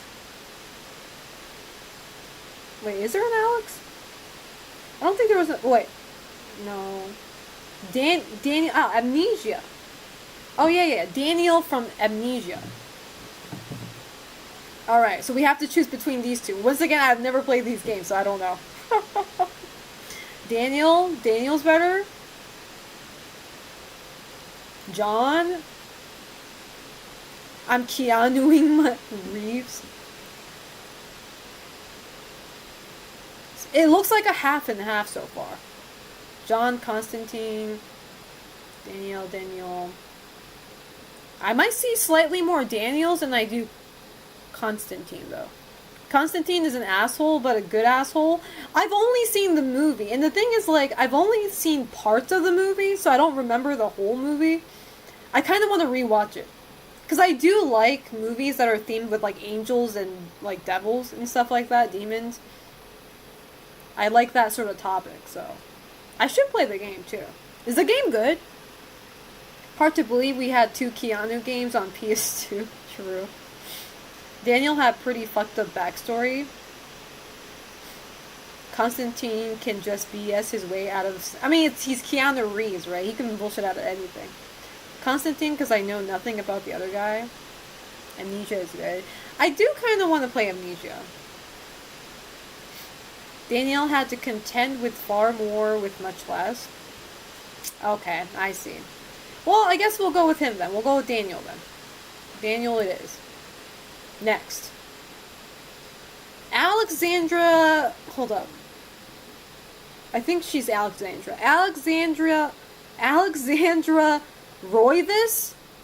Now, I don't know which game, though. I forget. And then Jake from Resident Evil 6. The movie is good. Is about a view of hell and sinners. No, I know. I gotta rewatch it though. Eternal Darkness? Okay. Bought Jake. How dare you? What did Jake ever do to you? Jake had more personality than most, characters out there. Eternal Dark. I've never played Eternal Darkness. So I automatically have to go for Jake, but... I mean, in this case, I am picking Jake. Sorry. Like, keep in mind, it's not which character do you like more, it's which character is more of a better protagonist in a horror game. Now, is Jake a memorable protagonist? Not really. Not really. But, nonetheless, he is a protagonist. Haven't finished RE6, sorry. You know what? You don't have to be sorry. Most people haven't. Jake's an okay character, but horror protag-wise, Sherry was better even in their scenario. I agree with that. I can't disagree there. You're very correct on that. Buffy from Xbox game? I have no idea. Eternal Darkness is not a character name? No, I know that. Well, I don't know who you're talking to, but... How you doing, Andreas? How's life treating you? I'm doing good. Haven't played RE6, but I think that Jake has my vote. Okay. Jake, I've never played... I like how you guys have a lot to say about Jake, but you have nothing to say about her. Either both positive or negative. You know a character is more memorable if people are talking about negative stuff. Whereas, like, this woman, nobody's saying anything about her. So this might just be Jake in this case. Just for this whole conversation. I choose the fatherless motherfucker. I vote for Jane Eternal Darkness because I hate Jake. I know Eternal Darkness was a GCN exclusive, but never played it. Yeah, I've never played it either. Jake is dog name? Hey, you should apologize to every Jakes out there. That's not true at all. Eternal Darkness makes you play as several people across multiple timelines. It's hard to keep up. That makes sense. Well, we gotta go with Jake, though. Feels like more people had things to say about Jake than they had to say about her, so... Jake it is. Alright, let's go. Now we're in the pretty well-known realm. We got Aya Brea from Parasite Eve versus Leon S. Kennedy from the Resident Evil series. You already know who I'm voting. So we have to make it fair. I already know who I'm voting for. But this is a community effort, so, my man may just fumble this. Fuck Leon? No, fuck you! How dare you? Let me use my birthday pass card to win this round. Yeah, Selena should have a birthday girl pass card that works once, where I can choose whoever the winner is in one round. I should have that authority, honestly. How you doing, the Ricks? How's life treating you? Aya Brea would melt his ass. Okay, we got 2 Leon, 1 Aya, 3 Leon. Anybody but Leon? That's Aya, then. Aya.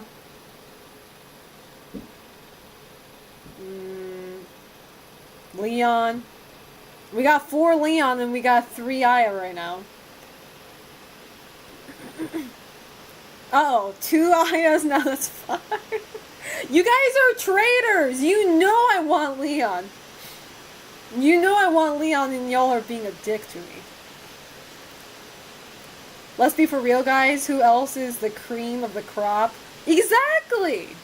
Leon himself. People voting just to hate Leon. That's what I'm saying. This is a hate campaign. They don't even care about Aya. How many of you have even played Parasite Eve who's voting for Aya? Because I can probably bet money that not all of you. Like, some of y'all are just saying that. You never even played Parasite Eve in your life. You're gonna say you watched the stream and pretend like you know about the game. Let's be for real now. Aya is like Jill, but with psychic powers. I played Parasite Eve and I voted Leon. I love Parasite Eve, you jerk. I don't know about that, drummer. You sound like a LARPer. LARPers would say that, you know. I'm voting Leon because I've played third birthday. Look, there's more Leon in chat. Look at that. How you doing, Ben? Ben, how's life treating you? She is actually kind of flat character. She kind of is, though. Well, obviously, I only played Parasite Eve once, so I only know Aya in the first game. I don't know about, like, whatever happens afterwards, but... I like Parasite Eve. I hate OG RE4 because the controls made me want... Okay, but Leon's not only in RE4. He's also in RE2. He's also in the rail shooter one. He's in Requiem. He's in other games too, you know. You have to, like... He's not only RE4. You gotta take in the whole Leon as a character throughout the whole franchise. Parasite Eve 1 Aya was peak. Parasite Eve 2 Aya was it. Third birthday Aya was... Leon consistent peak writing. I feel that. I feel that. I put off my shower to watch this tournament and I don't regret it. Good. A little bit, yeah. RE6 hurts him though. Obviously, like, with my limited knowledge of, you know, Aya and stuff like that, obviously I'm gonna choose Leon because, like, you know, I really do like Leon, not only because he's hot, but he is also a very good representation of, like, he's way stronger than a normal person, for sure. Wolfie, thank you so much for 5 gift subs. I appreciate that. Thank you, thank you. How are you doing? Wolfie, thank you. I appreciate that. Thank you very much. Yippee! But, like, Leon's definitely stronger than an average person. But at the same time, he makes mistakes like an average person, too. And, I don't know, it's just nice to have a not perfect protagonist in a horror game sometimes. Leon has more relatable journey than Chris too. True. Thank you for the happy birthday. I appreciate that, Wolfie. Thank you. Leon is like that dude that you know for years, so he's like a friend. True. Whereas Aya is kind of like... It does feel a little bit, well, at least for me, it feels harder for me to feel relatable with Aya because she's more... It could be the game just didn't portray her personality that well for me, at least. She did seem like a pretty bland character for me, you know? Maybe I should play it the second time, but my first playthrough, I felt she was more like... She felt like Link in Legend of Zelda, if that makes sense. Like, she was kind of created so that the player can feel a little bit more of an immersion. But I digress. One time an old friend passed me years before thinking can be Parasite Eve emulator and was a hentai game. What the fuck? How you doing, Ned Nevo? Yes, enjoy the emotes. Like, sure, backflipping off walls and hallways are crazy, but that's at least doable. Who the fuck is punching a 20 feet?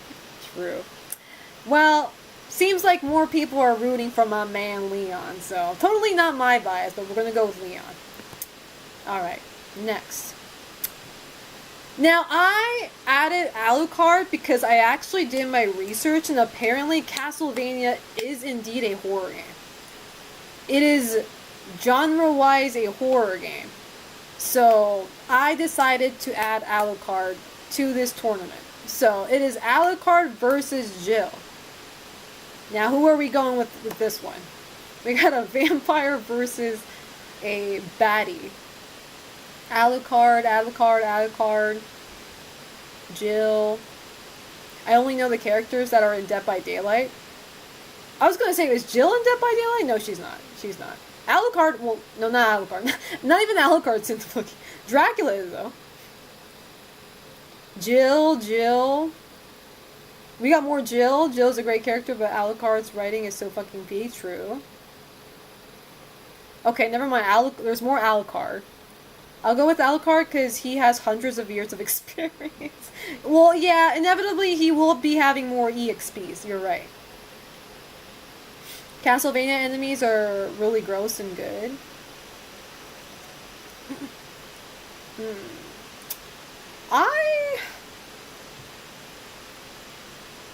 This is hard though. It's like, again, if we're talking horror game protagonists, like I do think Alucard is cool and everything, but it's like, for the same reason, I feel like he's a little too OP.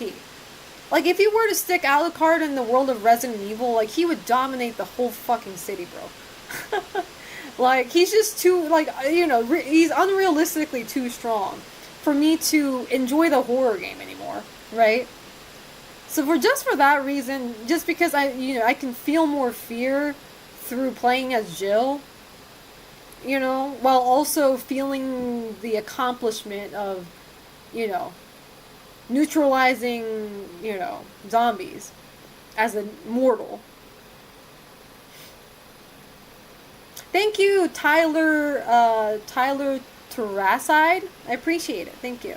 Alucard is pretty much prepared for any situation, but he can still get bodied. True. To be fair, half of the people on the list would mod Resident Evil. I don't know about that, but... Bro, Alucard will mod Wesker. Seems like a lot of you guys said Alucard, though. So, we'll go with Alucard then. Alright. Alucard it is. Next. The Doom guy versus Hinako. I'm not gonna lie, every time I see a Western character sitting right next to Hinako, I'm just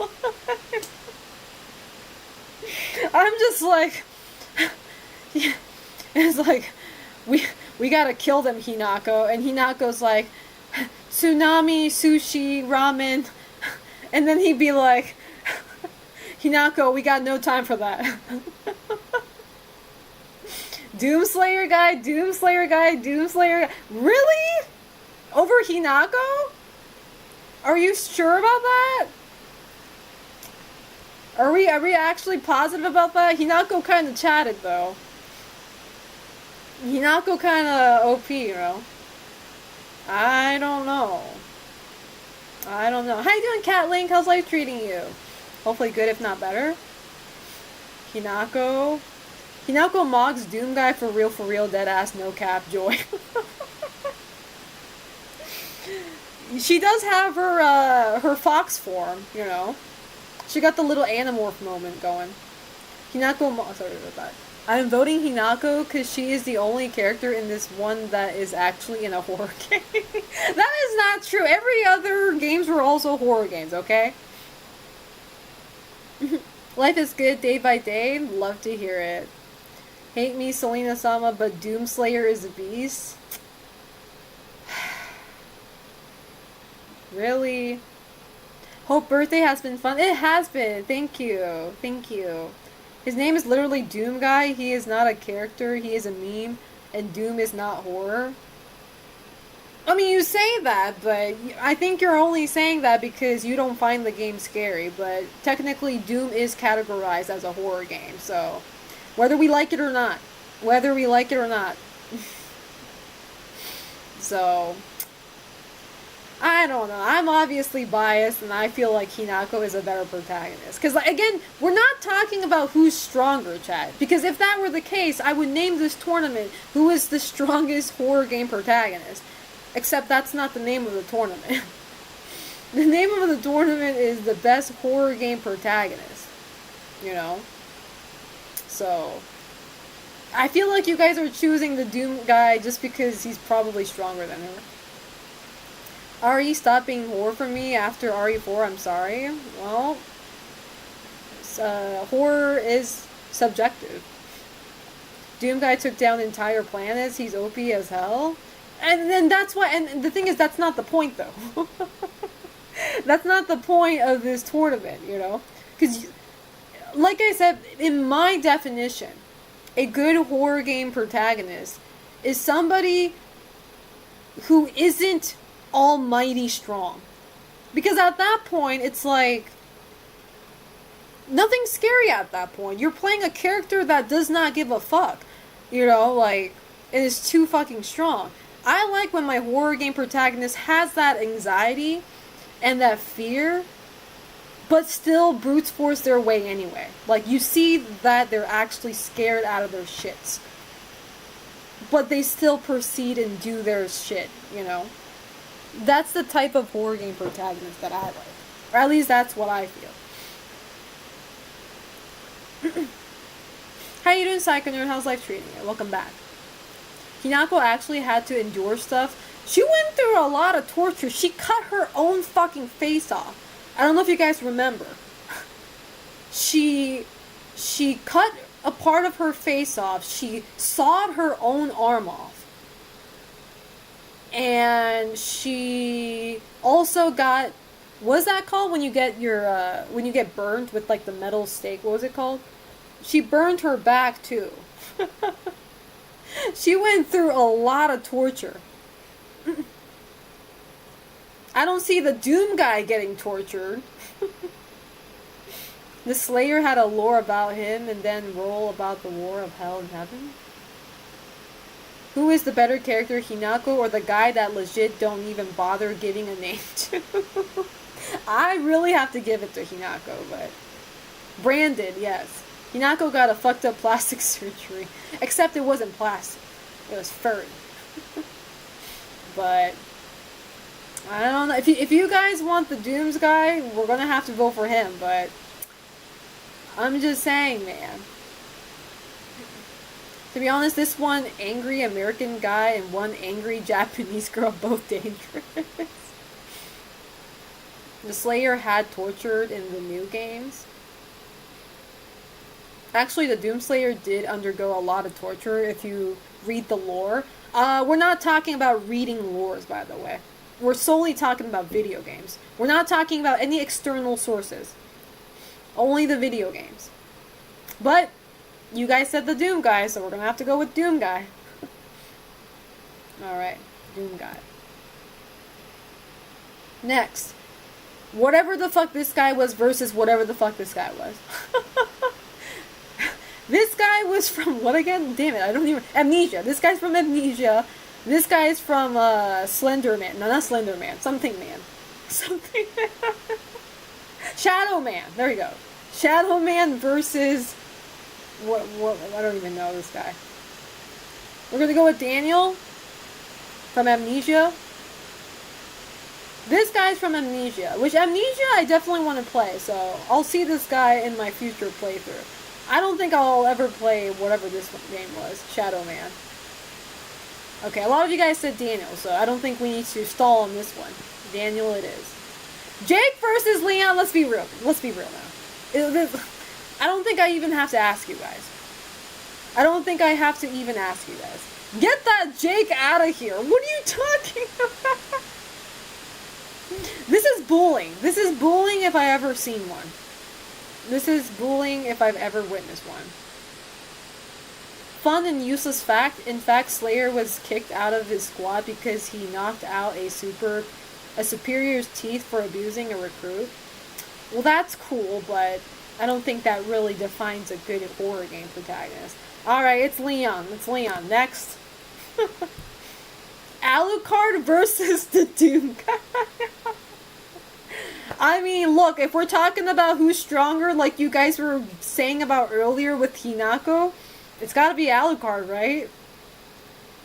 Thank you, Grand Blue. I appreciate that. Thank you, thank you. Thank you for the happy birthday. This is like Coughing Baby versus Hydrogen.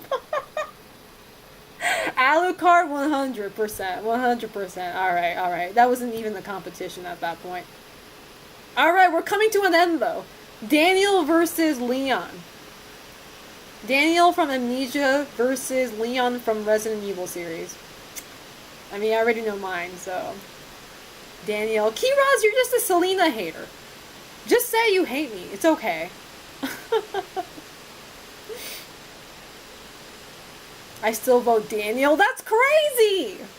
Alucard is stronger, probably, but Doomslayer would still come out. We're not talking about who's stronger, though. Guys, get back on track. How many times do I gotta say it's not about who's stronger? Get that Goku mindset out of your fucking head. That's not what we're measuring them through, okay? Oh my god, you men. It's like boys be boys, like who's stronger? Bitch, nobody cares who's stronger. Oh my god. Is this like who would win a fight? No, it's who's better written in a horror as a horror game protagonist.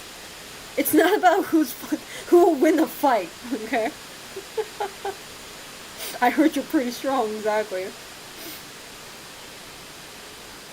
However, you're measuring that, whatever definition is a good horror game protagonist to you. I already said my definition. I already said what makes a good horror game protagonist for me. So whatever it makes for you, measured by those standards. No more power scaling, exactly.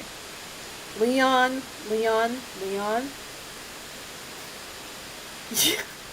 You know who would mog this list, my boy Sora. My man Sora from Kingdom Hearts mog all these bitches. I don't know why I find that so funny. My man Sora. It's a little unfair to him, but we get to know Leon's journey more. Yeah. Who will win in a fight in Waffle House, Selena's coffee, or microwave? Both. Did someone say power level? No! Not power level. No, this is not a horror game smash or pass. No, we're not doing that. Leon become a rookie for a special agent. How destroy? Exactly. I think it's Leon. It seems like a lot of you guys are saying Leon too. So we're gonna go with Leon. Goodbye, Daniel. No hard feelings. Okay, whatever, man. Leon versus Alucard. Chat, ask yourself. It's not about who's stronger. It's not about who's stronger. Chat, it's not about who's stronger. It's about who's a better horror game protagonist.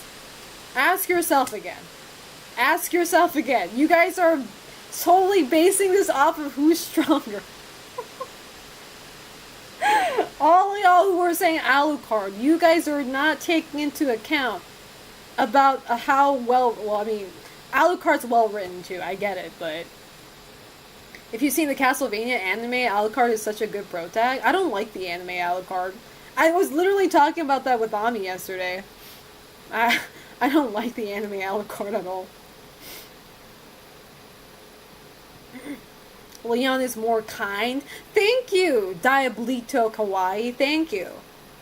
Leon is more generous, and he's more Leon has better jokes than Alucard ever does. Alucard's not a funny guy. I have a weakness for vampires. So do I. But I'm choosing a mortal over a vampire right now. You're pitting two of my husbands against each other? Well, you know, it was bound to happen. The game Alucard is well prepared. How you doing? I can't talk. How are you doing, Shinobi Saito? He's a vampire, so he wins automatically? That's not how it works. Leon, he had better chicks. Use your birthday card, Celia. Now's my chance. Use my birthday card. I use my birthday trap card. I get to take the win in any fucking round. Game Alucard is great. Guy who overcomes trauma and has personality. This is a tie. Both have amazing hair. We can't give it a tie though. We have to choose. Also, we cannot put anime Alucard into the picture because we're talking about video games right now. Okay, we don't take the anime into account either way. It doesn't matter. It doesn't count. Alucard turned down adult Maria Renner. We all know you're only voting Leon because he's hot. I like him in all sorts of ways. You don't understand. He kind of didn't turn down Maria. He just stayed on task for the game. He was a Volcel. Leon had Ada. Alucard, no. Exactly. Alucard was bitchless. Leon with the personality? That's a joke, right? Are you actually kidding me? You clearly played Resident Evil games with your eyes closed if you think Leon doesn't have personality. As a matter of fact, not only did you have your eyes closed, you also plugged your ears. Leon would have amazing one-liners with Dracula. True. You're right about that. Leon does allow people in his life. Game Alucard, great. He was... I don't know. Again, like, I feel like Alucard's too perfect, you know? Like, obviously he's too strong. Obviously, you know, I mean, he still has weaknesses, but it's like... Compared to a mortal being, right? Not as much, but like... He's too perfect for me to feel the horror in the game, you know? Again, I'd like to feel a little bit of a sense of, like, danger when I'm playing a horror game, instead of feeling almighty. Alucard has actually good reasons for that. Well, I don't care. Reasons or not. I'm recuperating as I make progress towards something. I have no idea what that means, but good to hear. I'm doing great. Leon is married to the job. He's also married to somebody. He has a ring in Requiem. They never actually went deep into that. I'm not sure if that they ever will, but... Alright, one more time, chat. Type in chat either Alucard or Leon. Because now I feel like both of you... I feel like... I think it's still Alucard, but it seems like we're starting to get mixed answers, so... For the last time, let's choose. Alucard, Leon, Alucard, Leon. Wait. Alucard 2... Leon, 2, Alucard, Leon, Alucard, Leon. Leon. Okay, I see more Leon now. If Leon's the final, we're gonna go with Leon. And I'm okay with that. Selena just choose who... No, this has to be a community effort. Because I don't want to get a whack character at the very end, and I don't want to take credit for it. So I'm just gonna blame chat. Alright, it seems like more Leon, so we're going with Leon. Leon the way. Okay, the final showdown. This is the grand finals. Ethan Winters versus Leon. This is the final brawl. I can't believe they're both Resident Evil characters. This is not rigged. We all chose this, okay? You guys all had a say in it. This is not rigged. This was happening live. Leon, because IRL name bias. Leon, Ethan. Leon. See, now if Leon wins, this is going to look like a very heavily biased tournament that I did on stream. Everybody's going to be like, of course Leon won. It's your fucking stream. What happened, Jiro? Why are you mad? Leon is like action movie character. I did not rig it. This was live. Alright. Oh, James is back. Maybe that's why. Leon wins, chat. Yay! Leon wins the tournament. Let me save this. Hold up. Download image. Save. Who would have guessed? Who would have guessed? That was totally, you know, fair game. Nothing was rigged. No, this was a perfect tournament. I don't want to hear it. Face of the franchise and all that. Exactly. There's a reason why everybody likes Leon. Okay? There's a reason for that. I'm surprised Claire Redfield... I'm actually surprised too. Nobody actually submitted Claire. So I don't want any Claire fans mad at me, because it's not even about me. Like, none of you guys submitted Claire. I guess there's not a lot of Claire fans out there. I was surprised there was only one Jill, too. The dog voted for Leon. It was wrapped by bench. I'm sure in the other timeline, Isaac won. I don't know. But, yep. This is how it was meant to be, though. This was how it was meant to be. No Claire and no Harry Mason. I mean, do you guys think Harry Mason deserves a place? Like, I mean, I do think Harry Mason is a good protagonist, though. I do think he is. Like, obviously he's the one of the least memorable ones in a Silent Hill franchise. But I think he's a pretty good protagonist. Jill is kind of cardboard, same problem as Aya. I guess. I was gonna submit Claire too, but didn't want to submit from same franchise. No, I get that. This tournament was not rigged! More than half of the characters that was submitted were characters I don't even know. Okay, how can I rig that? I don't even know any of those characters. Can we make a photo of Leon giving a medal to himself? Sure. Why not? He would have beaten 1 or 2. Well, time to take my shower. Have a good day. Thank you so much for coming by, Mensa Hero. I appreciate that. Harry Mason is better than Billy, Jake. I do agree. I agree with that. I can't say anything about the Galarians because I've never seen it, but I do agree that Harry Mason is better than Billy or Jake. I do agree. I think I just have a soft spot for any male protagonist that's looking for their child. Like, they're trying to save their own kid. That's why I like Ethan. Maybe I'm a daddy's girl, I don't know. But it's like, that's why I like Barry a lot, too. So I gotta respect Harry Mason, too. How you doing, Beefy Gonzo? We just did a who is the best horror game protagonist tournament. Chat, next time don't mention Leon in the next tour. Fuck off. Selena rigged it at the end because her added in Alucard almost took out Leon.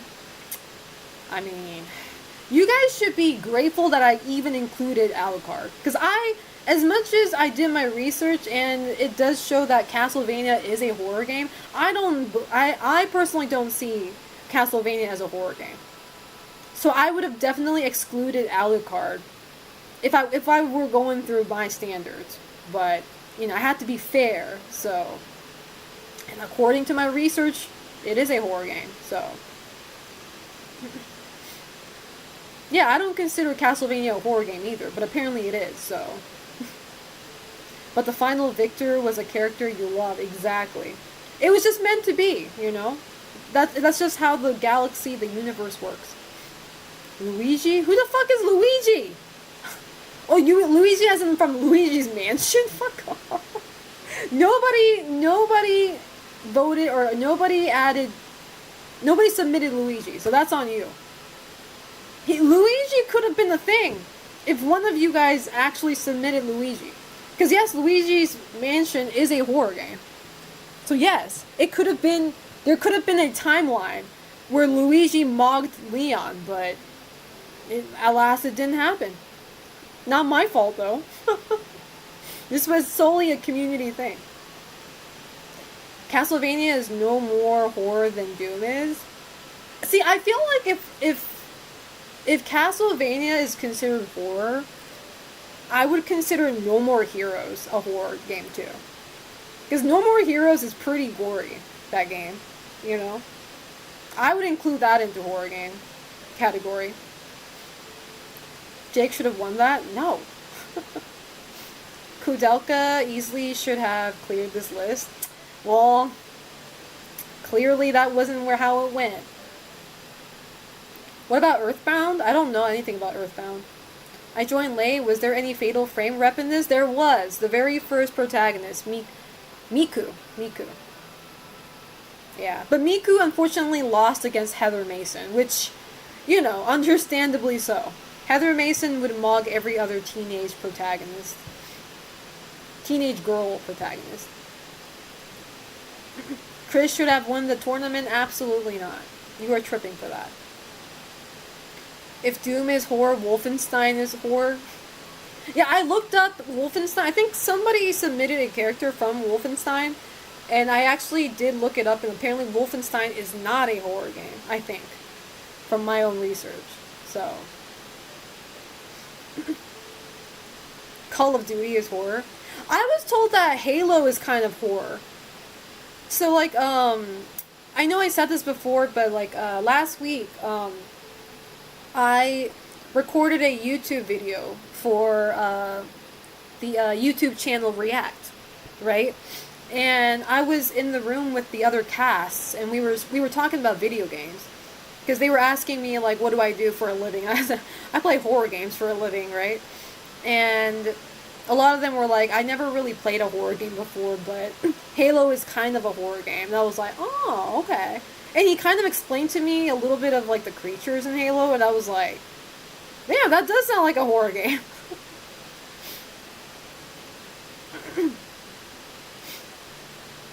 Yes, it is somewhat The Flood. Halo has some horror aspects, but it's a sci-fi action shooter. Yeah, yeah. Actually, Doom is more of an action horror, while Wolfenstein is more of an action-packed story based than most of Doom. The only difference between Doom and Wolfenstein is one is demons and one is Nazis. Other than that, they are literally the same game. But yeah, there was another game. Not only Halo, but there was another game that he mentioned that had horror aspects. But it's not a horror game. Wish I could remember. I can't remember what it was. The Flood is kind of horror, but in more sci-fi way. Yeah.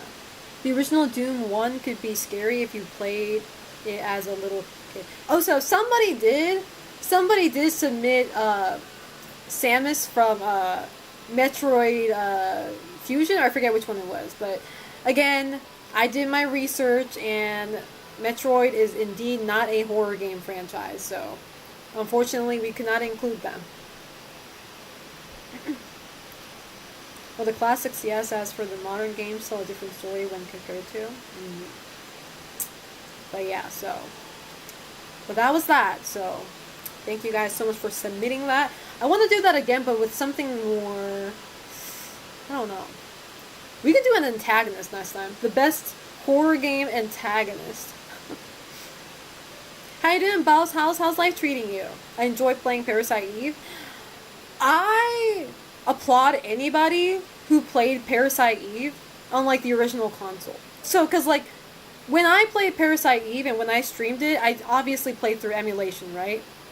And that game, you can quite easily soft lock yourself, is what I noticed. And like the final boss fight is just so fucking tedious that if I didn't have the function of the emulator that can save state and load state, I would have lost so many strands of hair on Twitch.tv. So any of you guys who went through that, playing the original, props to you, because old games and their difficulty, man, I swear. Watch people see Leon the antagonist. Leon is never the antagonist, okay?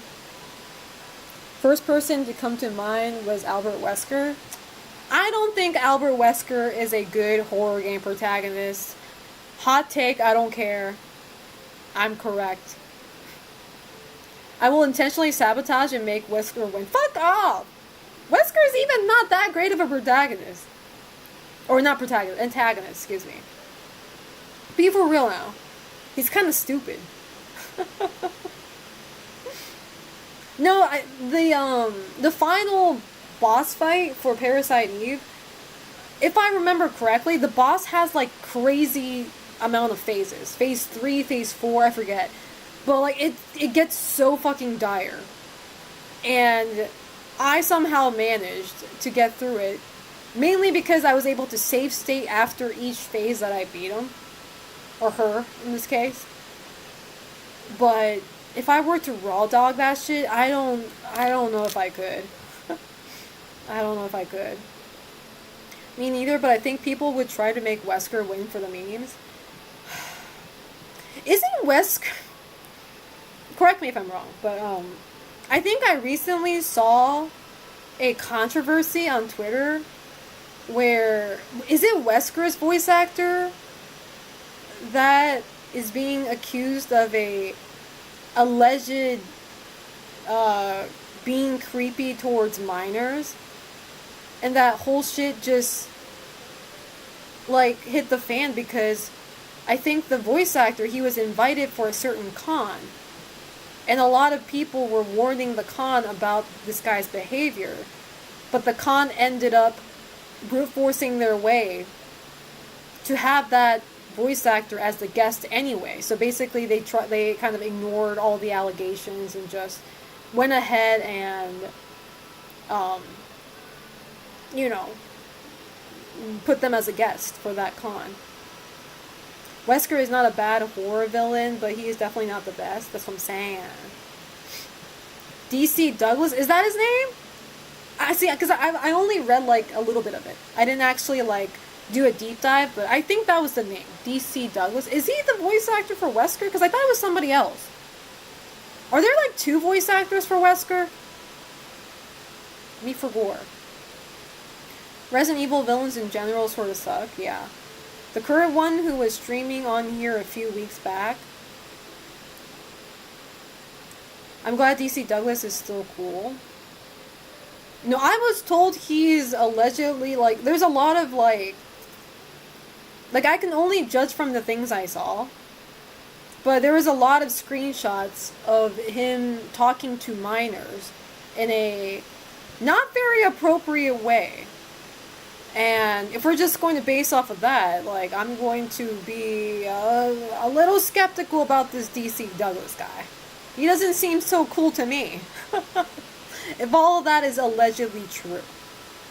But, don't know.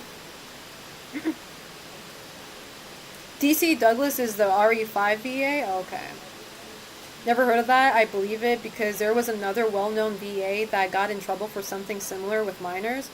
And that's the thing. It's like, unless these like DMs are all fake, you know, we don't know, but the odds are not looking well for the DC Douglas guy. So, well, he's technically not Wesker in RE9. But wasn't there another controversy about the newer Wesker? Like, the voice actor, like, something also happened with him. See, Wesker has such a bad fucking image. Not only through the Wesker as character itself, but, like, Wesker just all around. I found him, yeah, he's RE4 remake Wesker. Allegedly did a bad to his girlfriend and she came out about it and cons have canceled his appearances. What is going on with these voice actors? What's going on? Has it always been this bad? I heard people that there are allegations against DC Douglas, but I never looked into it. Yeah. There's a bad curse with Wesker, apparently. Apparently. Yeah, I don't know. It's just... yeah, it's really bad, but... I was never a Wesker fan anyway, so that doesn't shatter my dreams and hopes. But, you know what did hurt though? When I found out Leon's face model is actually a bigot. That hurt a little bit. I'm not gonna lie. So, now I don't know how true that is either, because it is kind of like allegedly. But I've seen screenshots of certain questionable actions. Yeah, so, like, I forget what it was about, so don't quote me on this, but, the Leon's face model guy, he liked a political tweet that was heavily right-leaned political view. I forget what it was about, though. His face model, yeah. He's a racist, yeah, there you go. There you go. He is a typical white racist guy. Yes, I am very disappointed of that, but at the same time, all he is a face model of Leon. He's nothing more than that, you know? He's just a skin to me. So, I could care less. He's not the one that gives Leon the character, the sauce. So, Selena, you can fix him? I don't think I can. And I don't think some people are worth fixing either. How you doing, by the way, Beisuki? Did I say hi to you? Good thing it was only the face model. Exactly. How you doing, James? This background looks familiar. You sure about that? Guys, Sihi? Wait, was kind of dick too, according to Jeremy. I don't know who Sihi is. Okay, so all I can say is you Google DC Douglas, you just get a lot of articles about his career and stuff he did. You Google Craig Bernatowski by results 5. You see accusations of abuse. Well, I don't know. It does come down to he said, she said, but like, if there's screenshots roaming around, like, yes, you can make fake DM screenshots if you really wanted to, but it's like, why would somebody go as far as doing that, right? I don't know, but I don't know. You Google Craig. Oh, sorry, I read that. Guy Seehee. That's his name? Guy Seehee? Am I even saying his name right? Guy Seehee is James's OG voice actor. Okay. See, this is why I'm a Nick Apostol... I could never say his last name, bro. Nick Apostolides fan. Face model is nothing. Exactly. Mr. Gemtonic. Oh, to lick the web spaces between your toes. Alright, we're off to a great birth picture. Man, I'm not gonna lie. I'm gonna be very honest. I think that's funny. As much... I get a lot of weird comments, you know, just existing online. But some of them turn out funny. Some of them turn out funny. And I just wasn't expecting a, oh, to lick the web spaces between your toes in my chat today. So you did take me off guard. I will have to applaud you for that. You did catch me off guard. I am low in sodium, that's why it's very platonic. Okay, so what you're telling me is sodium is a necessity for you. Therefore, you licking my web spaces between my toes is a necessity, and not because you are having a sexual desire to do so, is what you're saying. All I'm saying is you are thinking of Craig Bernatowski, not DC Douglas. DC Douglas has not voiced Wesker in a long time. No, I am talking about DC Douglas. I like, the whole Resident Evil Twitter was on fire because DC Douglas was invited to a con as a guest, and so many people were pulling up receipts of him being inappropriate towards minors. So yes, I am talking about DC Douglas. I'm talking about both of them, though. You know, they have their own different issues going on. But if your toes are wet, you should dry them off. DJ Nick, thank you for adding your 2 cents. Perhaps you have some sort of fungus, but I will take the chance. You know, fungus is good in cheese, so you're right. What's stopping people from licking fungus toes? I'm sorry. The moment I heard fungus and, like, licking, I was thinking about cheese, and I was like, blue cheese has fungus, but it tastes good. What the fuck is going on? I don't know either. I'm just riding with it, Kiraz. Don't worry about it. Enjoy while you can, because I have a feeling this guy won't be around for too long. You gotta give it to him. Man's committed to the bit. That's what I'm saying. Didn't that happen to a dude, like his ex made him bread out of her yeast? I don't know about that. I've heard of a streamer who made alcohol out of her vagina yeast. that was a thing. Just remember, guys, Craig Bernatowski's the bad man. DC Douglas hasn't had any intrigue in a long time. I don't believe that, Ganathan. You know, if there are multiple people coming forward, because I get it, like, online is kind of like, we actually had a conversation about this with my friends, like, yesterday, I think, in the living room. We were talking about how people would, like, blame people for shit they've never done. Especially the bigger you are online presence, you're always going to have enemies who are trying to bring you down for whatever reason. So people will start saying, like, random shit, like, you know, oh, I remember I heard that guy assaulted so-and-so. And they have no receipts over it. It's just like, oh, I heard, or, you know, I think I read. And people will take that as face value, and they will spread that rumor, and eventually people start thinking it's actually true, right? So I understand that happens a lot with, like, online celebrities, or just celebrities in general. But you also have to ask yourself, when there are multiple people speaking up, you know, people who are not mutually connected to each other, a few of them are coming forward, then you have to start asking, who's the problem here? Because clearly there's like 5 people who's coming forward about this, and there's no correlations between these 5 people. They're not friends or anything. They're just random 5 people who have their own experience with them.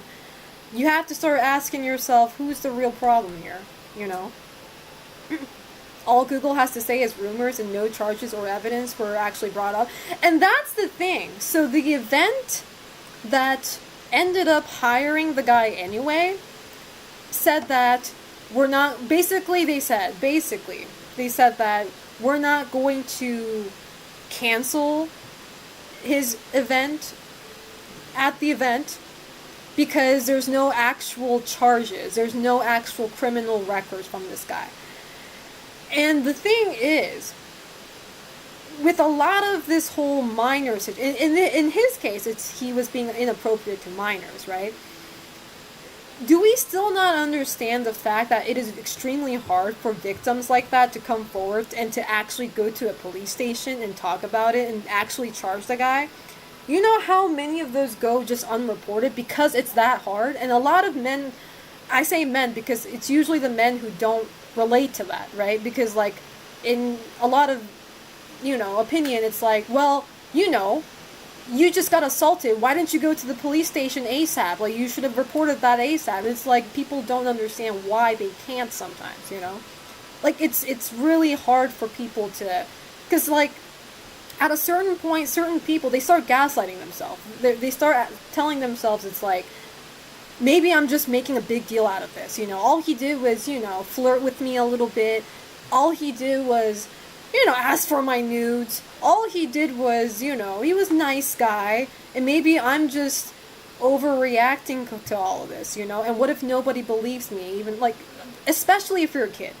Especially if you're a minor, it's even harder for you to come forward, because not only do you fear that people will believe you or take you seriously or not, you're just embarrassed, The whole idea of getting, sexually violated or assaulted is just straight up embarrassing to a lot of people. I mean, I was embarrassed when I had to come forward with mine. Even though it was just the police. I was just reporting it to the police. It was still embarrassing. So, just because the guy never got convicted or nobody ever reported to the authorities doesn't mean this guy is innocent. You know what I mean? And if there's, like, more than 3 people reporting, like, with screenshots of this guy being weird towards kids... It's only natural for most people to believe those screenshots rather than this one guy, I don't know. Please don't believe a lot of people that come out about assault and misconduct, and there are... Exactly! Kind of related, there was a Full Metal Alchemist reunion that was canceled because Vic Mignogna? I have no idea who that is. How are you doing, baby Sky Falcon? How's life treating you? Hopefully good, if not better. Also, to lighten the mood a bit, boss, what's the cleaning products behind you? You think I know? It's not my house. Nature's Miracle. Flukers. I don't... You can't say that. What do you mean? Don't scare me like that. Oh my god. I thought I said a slur by accident. It's just reptile stuff. Oh my god. It's reptile stuff. He scared me. He's like, you can't say flukers. I was like, what? I'm going to be cooking in the background. You're fine, yeah. Do you have the Glorp beers where you are? No, I didn't bring it with me. I didn't want to break it. My suitcase was already packed. There was no way I was going to fit those ears. How you doing, Devil May Care? How's life treating you? As a cop, I've seen people have a ton of trouble even just admit they're in that situation in the first place. We try to help them as much as... Exactly, because, like, a lot of times, especially when you're a minor, and, minors are stupid. I was stupid, too. Like, I think I told you guys this before, but, like, when I was 17, I was, like, emailing a guy who was 23 at the time, and I didn't think about anything. I didn't think about, oh, this is actually problematic. Like, kids are stupid. They just don't understand. And when you're trying to report these situations, like, sometimes we get told, like, so why were you in that situation to begin with? Like, why were you talking to an adult to begin with? The guilt, the victim guilt, the victim shaming. Alex Leva, thank you so much for the tier 1 sub for 20 months. I appreciate that. Thank you. Thank you so much. How are you doing, Alex Leva? Thank you. That's why I hate it when people make false accusations just to destroy someone. That became a big problem too. Yeah. I was watching not a body cam video, but it was a court video, and it was an episode where a woman, she was a house cleaner, for this celebrity dude, and she was hired like pretty frequently, and I guess she was under the assumption that she was going out with this celebrity guy as well while working for him. And basically what happened was, I think the celebrity dude fired her, like, laid her off because she was being a little too weird, I guess. And as a revenge, she claimed, she went to the police saying that she was sexually assaulted by him. And that's why she quit, and like, she quit on her own terms and stuff like that. So, like, the false allegations. And I was watching the whole court case, and, like, it is funny how the liar, in this case the woman, like, slowly fell apart. Like, so many people were asking her questions, and, like, her answers were very inconsistent. And you can tell she was just trying to frame this dude, you know? And then, you know, eventually, thank God that case went well for the guy, and, you know, they were able to snuff out her false allegations. But, yeah, things like that happen too, so. I had that too, where people made a false allegation and it almost got really bad, but nothing happened. When we say, well, in my mind, when we say, like, allegations, I expect something, like, really criminal. Like, not like, you know, oh, he was mean to her, or, like, you know, or, like, I don't know, like, something very, like, petty and light-hearted. When I hear the term allegations, I think, like, I immediately go to the thought process of, like, you know, a criminal offense. So, as a person who was very falsely accused of something very bad, I tend to err on the side of not believing people with literally no evidence. It's such a hard topic because obviously, you know, I'm on this, I do relate with the victims more. So when somebody comes forward, my first thought process isn't immediately doubt their words, you know, like, oh, they might be lying, right? And because the crazy part is, a lot of times there aren't any solid evidence. There won't be any solid evidence for a lot of times, you know? Especially if it was just like, you know, a guy touched you from behind or something. There's not going to be any, like, evidence of the guy doing that unless there's, like, a picture or something, right? So it's unfair for the people who actually can't prove what happened to them. So, how you doing, Malkalide? How's life treating you? Thank you, I appreciate that. Thank you for the happy birthday. How are you doing? But, you know, but at the same time, obviously, they have to do a really in-depth investigation so that there won't be any falsely accused in the whole picture. So, as a guy, it's really hard for me to come forward about my female coworker being inappropriate because it's not taken. I hear that a lot. Yeah. Because a guy I know also has a record of being sexually harassed by his female boss. And I keep on telling him, like, you gotta go to HR, man. Like, you know, it's like, I know that sounds, you know, maybe a little dismissive, but it's like, you really can't do much other from going to HR, right? But, like, he also has the same mindset of, like, oh, well, you know, I'm a dude, and, like, she's an attractive woman, so it's like, nobody's gonna take me seriously. And I'm just like, well, what are you gonna do? Just gonna keep on enduring that? Right? So, I'm like, I don't know. All I can say is what I can say, and be like, you need to tell HR about that, but, you know, I can't force him to do stuff like that, so. I'm sleepy as fuck. It's 4:45 a.m. Just wanted to say hi and wish you a happy birthday. Thank you so much. I really appreciate that. Thank you. I really appreciate that. I had to do that too in my ex-job. The girls were talking about my ass and it low-key got me uncomfortable. But Selena, not every place has HR. Well, my friend's place does have HR. So there's no reason for him to not go to HR because there is HR. Not talking about a workplace that doesn't have an HR. It was my birthday 2 days ago. Yes. Thank you. I appreciate it. That isn't dismissive. If people actually understand what HR is, they would know going to HR is actually deadly serious. Yeah. Because I went to HR when I was in Japan. I had a boss. I'm not gonna go too deep into it, but I had a boss who would pretty much force us to drink.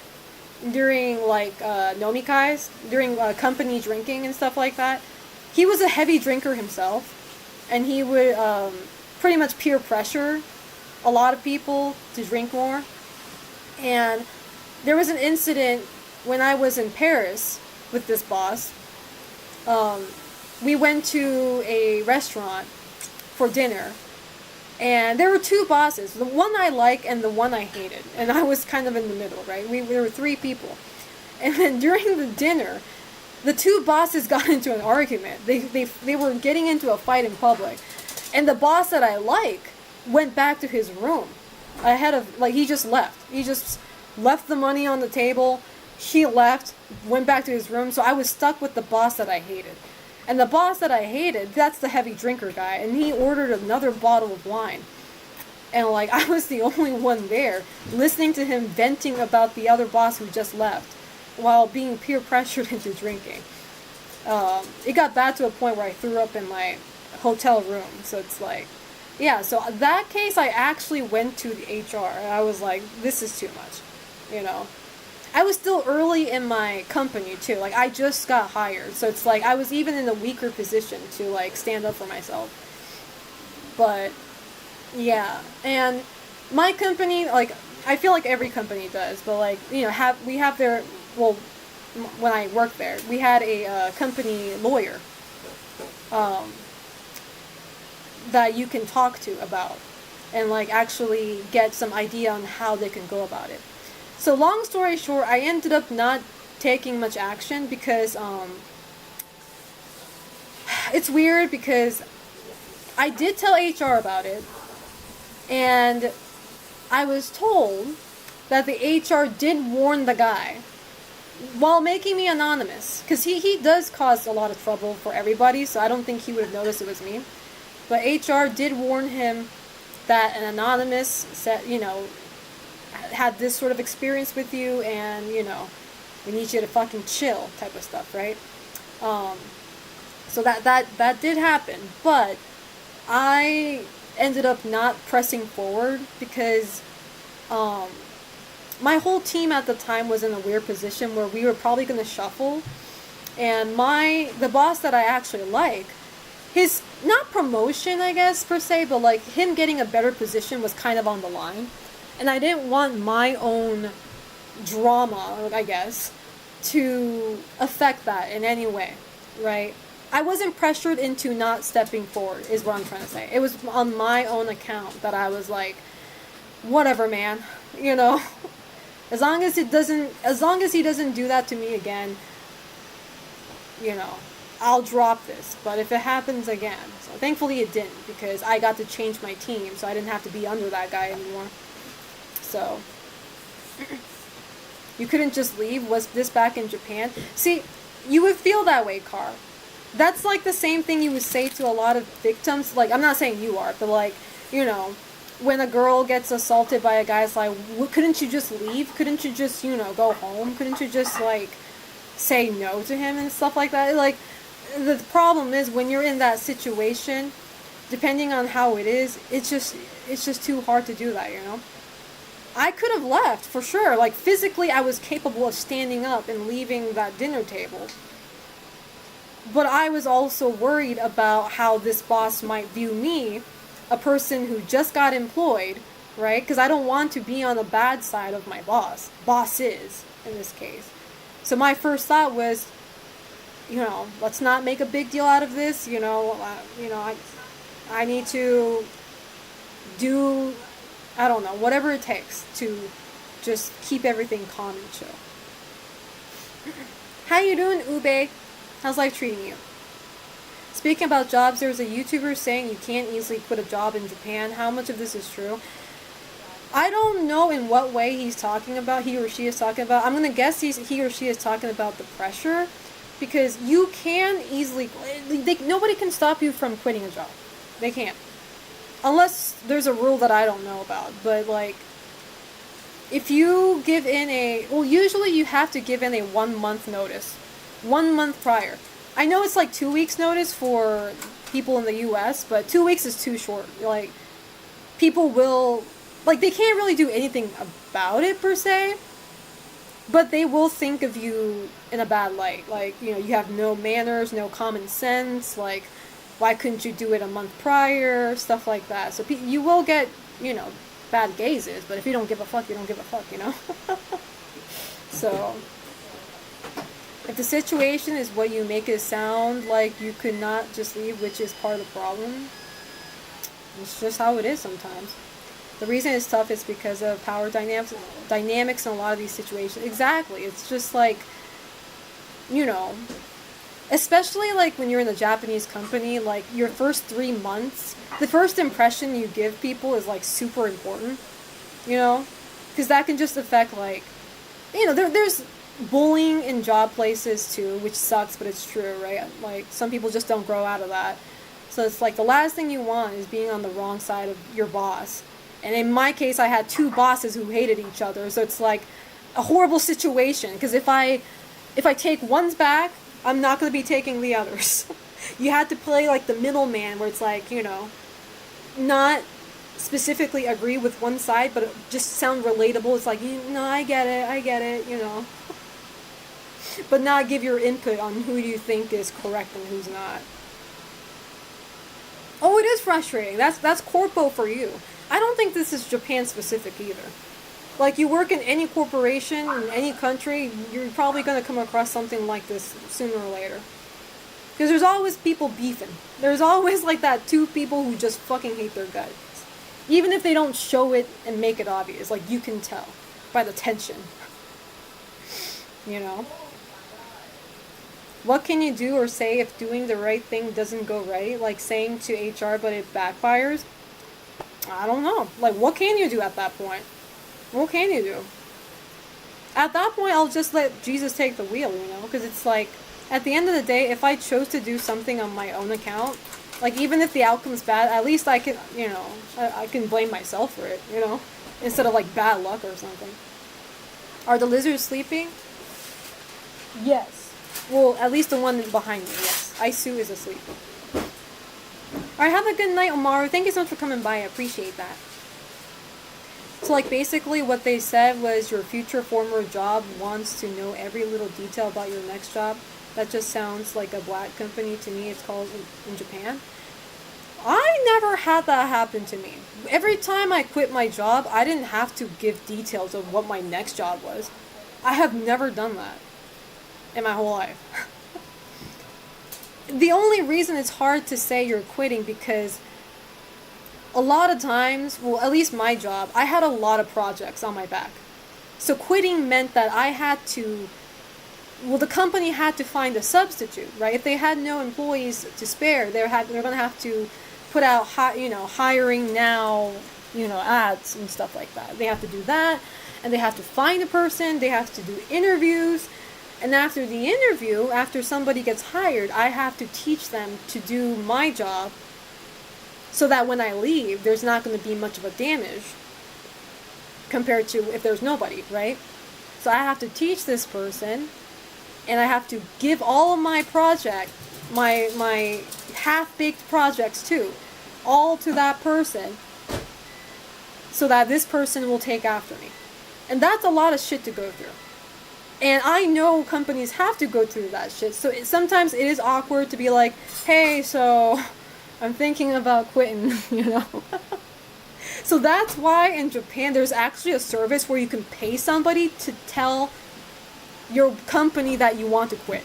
You get to hire a middleman. It's actually a business in Japan. Now, I have never used them before, but there are so many anxious Japanese people who have a hard time saying it themselves. So they would hire somebody to be a messenger to quit a job. And that's obviously still in business, so it seems like a lot of people use that service. No, it is me low-key saying in that case you need to escape that company to begin with. Sometimes, quitting a job isn't easy, especially when you're tight financially.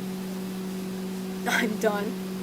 The way you phrased it was coming off like, well, maybe you didn't want your job enough. What do you mean, like? I don't get it. Did you listen to the words Selena said? Wait, what? What happened? I'm lost now. You guys lost me now. It's important to plan ahead quitting a job. Exactly. Yep. That's why, like, even like the opposite situation, a workplace in Japan cannot fire you. Well, they can fire you if you break something in the contract, obviously, if it was your fault. Sukotsuto, thank you so much for gifting 5 tier 1 subs to the community. I appreciate that. Yippee! Thank you so much. I appreciate that. Thank you, thank you. How are you doing, Sukotsuto? Thank you. I appreciate it. Thank you for the happy birthday. I appreciate that. But yeah, in Japan, you cannot get fired immediately like you can in the US. You can't tell somebody, hey, don't come in tomorrow. Like, you just can't in Japan. You have to give them at least a month in advance notice so that that person can start looking for a job, for a new job. So, it works both ways. Yeah. So, but that's why, like, working in Japan, like, you're pretty much secured. If you work in a corpo, unless you actually do criminal things, like, you know, I don't know, like, use the workplace credit card to buy your own shit or something, I don't know, and write it off. But, like, unless you violate some regulations, like, you're pretty secure with your corpo job. However, it is rough working in corpo in Japan. Because people kind of expect you to work overtime. Like, nobody ever says that. And if they do, because, like, if they do actually vocalize that, that'll be counted as, like, harassment. So you can't actually vocally force somebody to work overtime. But there's still that tension. You can feel it in the air. Like, there's, like, it's, the clock hits 6, but, like, nobody seems to get out of their chair. Everybody's still on their computer, typing something, and then you start to feel bad for being the one to be the first to stand up and be like, alright, I'm gonna head home, you know? So there's that, like, unspoken, uncomfortable air going through, which really fucking sucks. Me being hired as the messenger to tell the boss, yeah, Brett's GG, sweet Delta. Do you need dinner today, Selena? I absolutely do. I did not eat anything today. I would like to have dinner, if I may. I hear if you work in Japan as a foreigner, try to work for a foreign company so you don't have to do overtime stuff. The thing is, it doesn't matter if you work in a foreign company or not. If the company building is in Japan, a lot of the foreign workers will also stay overtime. Maybe not a lot, but, like, a lot of times they will. If the location is in Japan, yes. Not me, I am paid salary. I won't make 1 penny more working 12 hours and I agree. I don't think people should work overtime. Like, that should not be expected. You know what I mean? Like, if you want to do it just because you want to finish a job, a task, and you don't want, you know, tomorrow you to deal with it, then I get it. But, like, nobody should ever feel like they have to do it. How you doing, KC Fusion? Unless you're really late with your task. Like, if you are just straight up not meeting deadlines, that's your fault. So, you know, I don't think a company has to pay you if you're not, you know, completing your task within a given amount of time. Are you eating on stream? No, I will not. I will have the food later. Thank you. What are you going to eat? I have no idea. The chef, that's the chef's call. But I will eat anything. How was your birthday celebration? It was awesome. I really had a great time. Fries with truffles. Truffles are awesome, though. Thank you so much to Ricks. I appreciate that. Thank you. Thank you so much. You can finish tomorrow? Yeah. Like, obviously, when I worked in Japan, I would stay overtime if I had to finish that job by the end of the day. Like, obviously, I'm not going to just go home. You know what I mean? Like, that was really rare. But sometimes there were emergency tasks where I had to finish it that day. And I was not prepared for it because it was just a very emergency last-minute task. But it happened. I think the latest I've ever stayed at a company, though, was like 11 p.m. And mind you, I clock out at like 6. I was there until 11 p.m. Stream, what should I feed Selena? That's crazy. If I'm on, if I'm or on, wait, what? If I'm or someone else is effing up on deadlines, then that should come out of pay within your salary. Yeah. Selena as a corpo must have been crazy. What was Selena like back then? Corpo Selena was tired. I mean, I'm always tired, but Corpo Selena was. Corpo Selena apologized a lot. As in, when you're working in Japan, like a lot of times, your attitude starts to become a little bit more on the Japanese. Even if you're a foreigner, even if you're not Japanese, the longer you live in Japan, the more you start to become apologetic a little bit. You know, you say a lot of excuse me, like sumimasen in Japanese, a lot of a lot of apologizing. You know, sorry for existing. Corpo Selena invented coffee. Selena, very true. I needed that shit. People don't realize this Sky Falcon, but game dev is very similar to any other corpo job. True. Yep. Very true. Just be glad you're not a game dev, Selena, because I hear they be staying overnight. A lot of them did. But I think, like, I mean, I could be wrong, but I feel like when you're a game dev, I feel like you obviously like your job. You obviously like what you're doing. You know, to create a game, like, you have to, like, to do anything artistic, you have to like what you're doing. Whereas other parts of the company, like, I don't know, working as HR, working as marketing, like, not many people like the job. They just do it because they know how to and they're good at it or something like that. You know? So, like, a lot of the game devs that I know who worked overtime, they stood in the studio because they were comfortable there. They liked their workplace. They liked their little corner of the office more than they liked their own house. They had nothing else going on at house. Their hobby is making games. So they're kind of there because they want to be there. You know? Obviously not everybody, especially the younger people. I feel like the younger game devs definitely would like to go home and spend some quality time with their family. But the older ones, like, you know, the ones that are in their 40s, 50s, they're there because they fucking like what they're doing. Yeah, but I hear some of their relationships get ruined because they spend too much time. Well, that's their fault, you know? Like, the thing is, like, you know, if you like your job, that's great. But if you can't juggle that with your family time, then, you know, things are going to get messy, you know?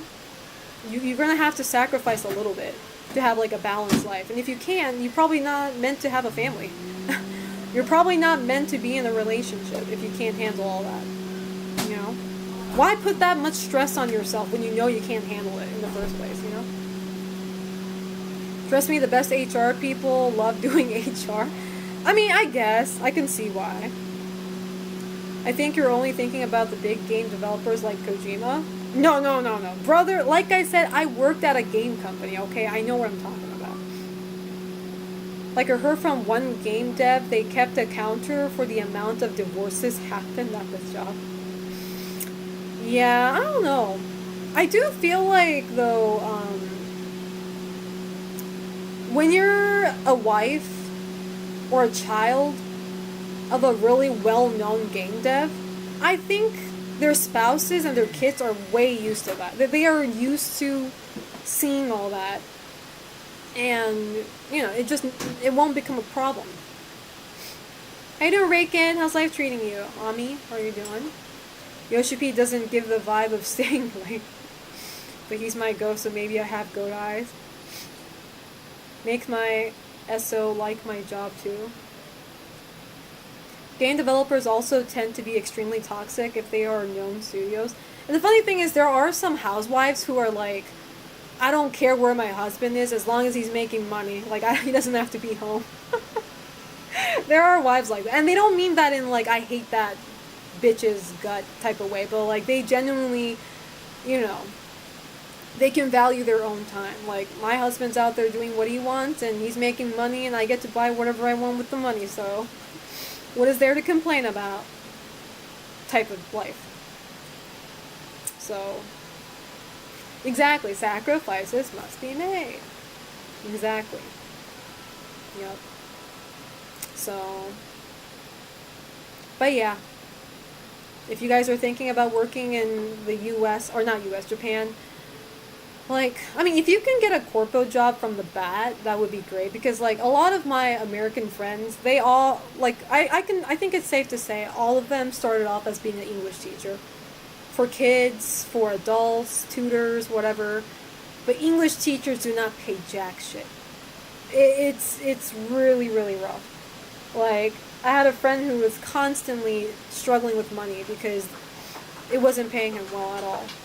But if you're capable of doing something specific at a corpo, definitely go for that, because being a teacher is not worth it. It's just not worth it. Yeah. Like, I think one of my friends, he's an engineer, and he said he makes, no, well, he didn't say how much he makes. He told me how much he pays for his apartment in Tokyo, his mortgage. And he said it was near 3K in USD. 3K for an apartment. This apartment is called mansion in Japanese, but it's like the more expensive version of an average apartment. It's like the really bougie, huge tower apartment. And I was like, how do you pay that monthly? And he's like, girl, I'm an engineer at like so-and-so company. And I was like, oh, that explains a lot. That explains a lot. 海外から日本来るならデジタルノマドが一番な気がしますね。海外から日本に来る。旅行でってことですか？それとも仕事をするって意味ですか？ IRL Millennium Tower? Yeah. Reminds me of my sister. She hated teaching the kids, too rowdy, the kids. My sister lived in Japan for years. Yeah. Sounds about right for Tokyo. Yeah, the thing is, it's like, people want to live in Japan because, like, you know, obviously, place Japan, right? But I will say living is really different. Like, give yourself, like, 2 years at least. Like, live in Japan for 2 years. That's about the time where the weak gets thrown out of the boat and the strong ones remain to live in Japan. Because all my friends who passed the 2 years mark and still live in Japan, they're okay with Japan. They're like, yeah, it's rough, you know, especially with the cultural differences and like different attitude towards jobs, you know, your work. It's really rough getting used to it, but apparently the pros outweigh the cons for them, so Japan is the most placed Japan, exactly. So 2 years will determine whether you can handle it or not, whether you are fit to be in the society or not. Well, 2 years would probably be enough by my standard. I feel like a year is not enough. 2 years is probably the sweet spot for you to actually see if you're fit for this lifestyle. Because a lot of people, it's just their emergence gets shattered. Too much, you know, too much anime, too much video games. You're going to figure out that living in Japan isn't like playing Persona. What's a trial run? What do you mean? Trial run Japan? レディットの移住の話見てても、現地で仕事探すよりオンラインでできる仕事を持つことが、そうか。あれなんですよね。アメリカ人、日本で働きたいアメリカ人って別に日本の会社で働きたいわけじゃなくて、日本に住みたいから日本で働くんですよね。日本の永住権が欲しいから、日本で就活するんですよ。日本に住みたいから。Yeah, they think Akihabara is Japan. Yeah. Paris syndrome, but for Tokyo, exactly. For me, I'd be Death Stranding maxing and hike up mountains in rural wilderness with the oversized backpack. And see, I don't feel this yet, but I think I'm going to feel this at some point. Over a decade of my life living in Japan, I never saw the appeal in visiting rural Japan. Like, I didn't care about the countryside at all. I know a lot of you guys, when you go to Japan, you like to go to places like that. And I never understood why, and I still kind of don't. Like, I understand certain areas. Like, there are really beautiful areas. Like, you know, some places have really good food and stuff like that. But I never saw the appeal in going out of my way to go to a village in Japan. But maybe I'll start understanding this the more I'm away from Japan. The more I live in the US, I might start seeing the appeal and wanting to do that myself. Bro, Paris Syndrome woke Paris Syndrome Japan. You need to watch one episode of Your Camp. I just want to camp though. I don't have any camper friends. I definitely want to camp during cold season though. I don't want to do summer camps because fuck that. Fuck mosquitoes. I would be sitting in my 3K a month apartment in Tokyo suburb by myself maxing if I live there. In America, it's very similar. The idea of being with nature, forgot what it's called in Japan. I don't know. Every time I hear a Japanese person say they want to visit America, it's never about the countryside. Japanese people, like, I don't think they're interested in American countryside. It's always New York Times Square or Seattle. What was it, the Rainbow? Not the Rainbow Bridge, that's Japan. There's another bridge, I forget. What else? Hawaii, because of the island, you know, the tropicalness. It's never like, I want to go to Texas Chainsaw Massacre looking middle of nowhere. You know? Your Camp is a nice show. I think I did see like at least one episode of that when it was showing in Japan. Fuyu Camp Supremacy, exactly. Golden Gate Bridge? Yeah, that one. Or what? Yeah, one of those. New York sucks, fine to visit. I mean, let's be real now. Shinjuku sucks too, but you guys love it because, oh, Yakuza gameplay's real. Shinjuku is a dirty ass place in Tokyo. Like, you'd be walking on Friday night, there'd be barf, like vomit, on the streets. Like, every 10 steps you make because everybody's drinking their brains out. And they're vomiting everywhere. And you also have, like, a bunch of drunk people, obviously, you know, just doing some crazy random shit. And then now you have IRL streamers who be, you know, nuisance and making people uncomfortable out in the streets. And you also have, like, you know, a lot of prostitution, you know, stuff going on, too. So it's like, you know? But tourists still want to go there. Why? Because it's popular, right? New York Times Square is popular enough for people to want to go there at least once in their lifetime. So even if they know it's not that great, it's just one of those places you have to go. Yeah, they like New York, Hawaii, Seattle. Yeah. Have you been to Yosemite? No. I don't even know what that is. Aki Camp. Fuyu Camp. Not that again. Not that joke again. Not that joke again. Yeah, Shinjuku is like New York and downtown by the... Yeah, and you'll see rats coming out of food places, too. These rats and living in Tokyo are, like, super big. They're, like, a size of a slightly overgrown kitten. It's fucking insane. They look more like a mole or like a hedgehog. And they come out of the fucking kitchen from the food places, you know? So, yeah, Shinjuku and, like... Shinjuku is nasty, but I also think Shibuya is way more nasty because Shibuya has a lot of younger people. Like, demographically speaking, they're both young, but there are more people in Shibuya, younger people. And, you know, younger people who just got, who just became legal enough to drink, starts drinking. The litter is crazy. The littering out in Shibuya is fucking crazy. It's just, like, I went to a convenience, before I left Japan, I was walking around a convenience store with a VTuber, because he was streaming, and I was helping him out. And for some reason, this convenience store didn't have a trash can, so I don't know why, but because it didn't have a trash can, all the people who had alcohol, the alcohol cans were stacked up like the Tower of Babel, right next to the convenience store. It was a huge fucking mess, and I'm just like... Shibuya by far the nastiest. Oh, he's mad. Shibuya Halloween is a nightmare. I never once went I always told myself, next year I'll try, and it never happened. And I don't think I missed that. Yeah, I'm like, I'm good. All you do is walk around while, like, drunk and stuff, and there's nothing you can do. Because most places close off, too. Like, they don't want to deal with, like, drunk, you know, people in cosplays. It's like, a lot of places just shut down, so you can't even go inside and chill. Yosemite National Park, but say Yosemite like an American? Why?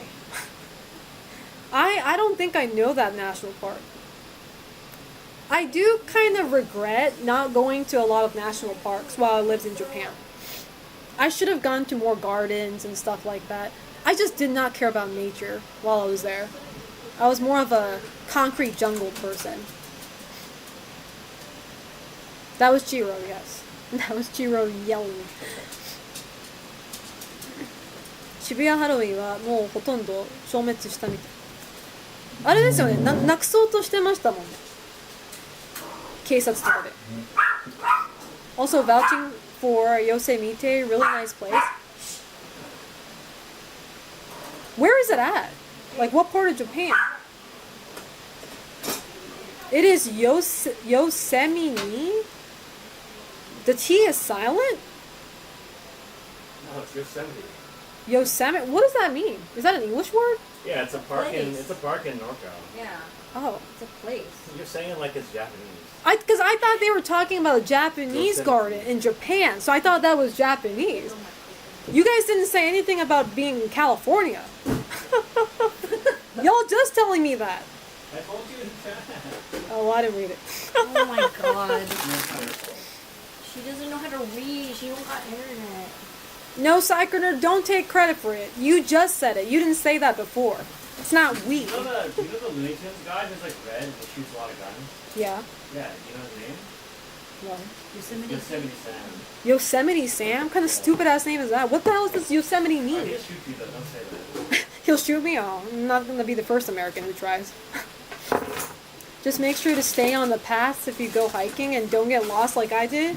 Well, that's a tall ask, considering how lost I get in video games. Nobody said it was anything about American. That's why I thought it was a Japanese name.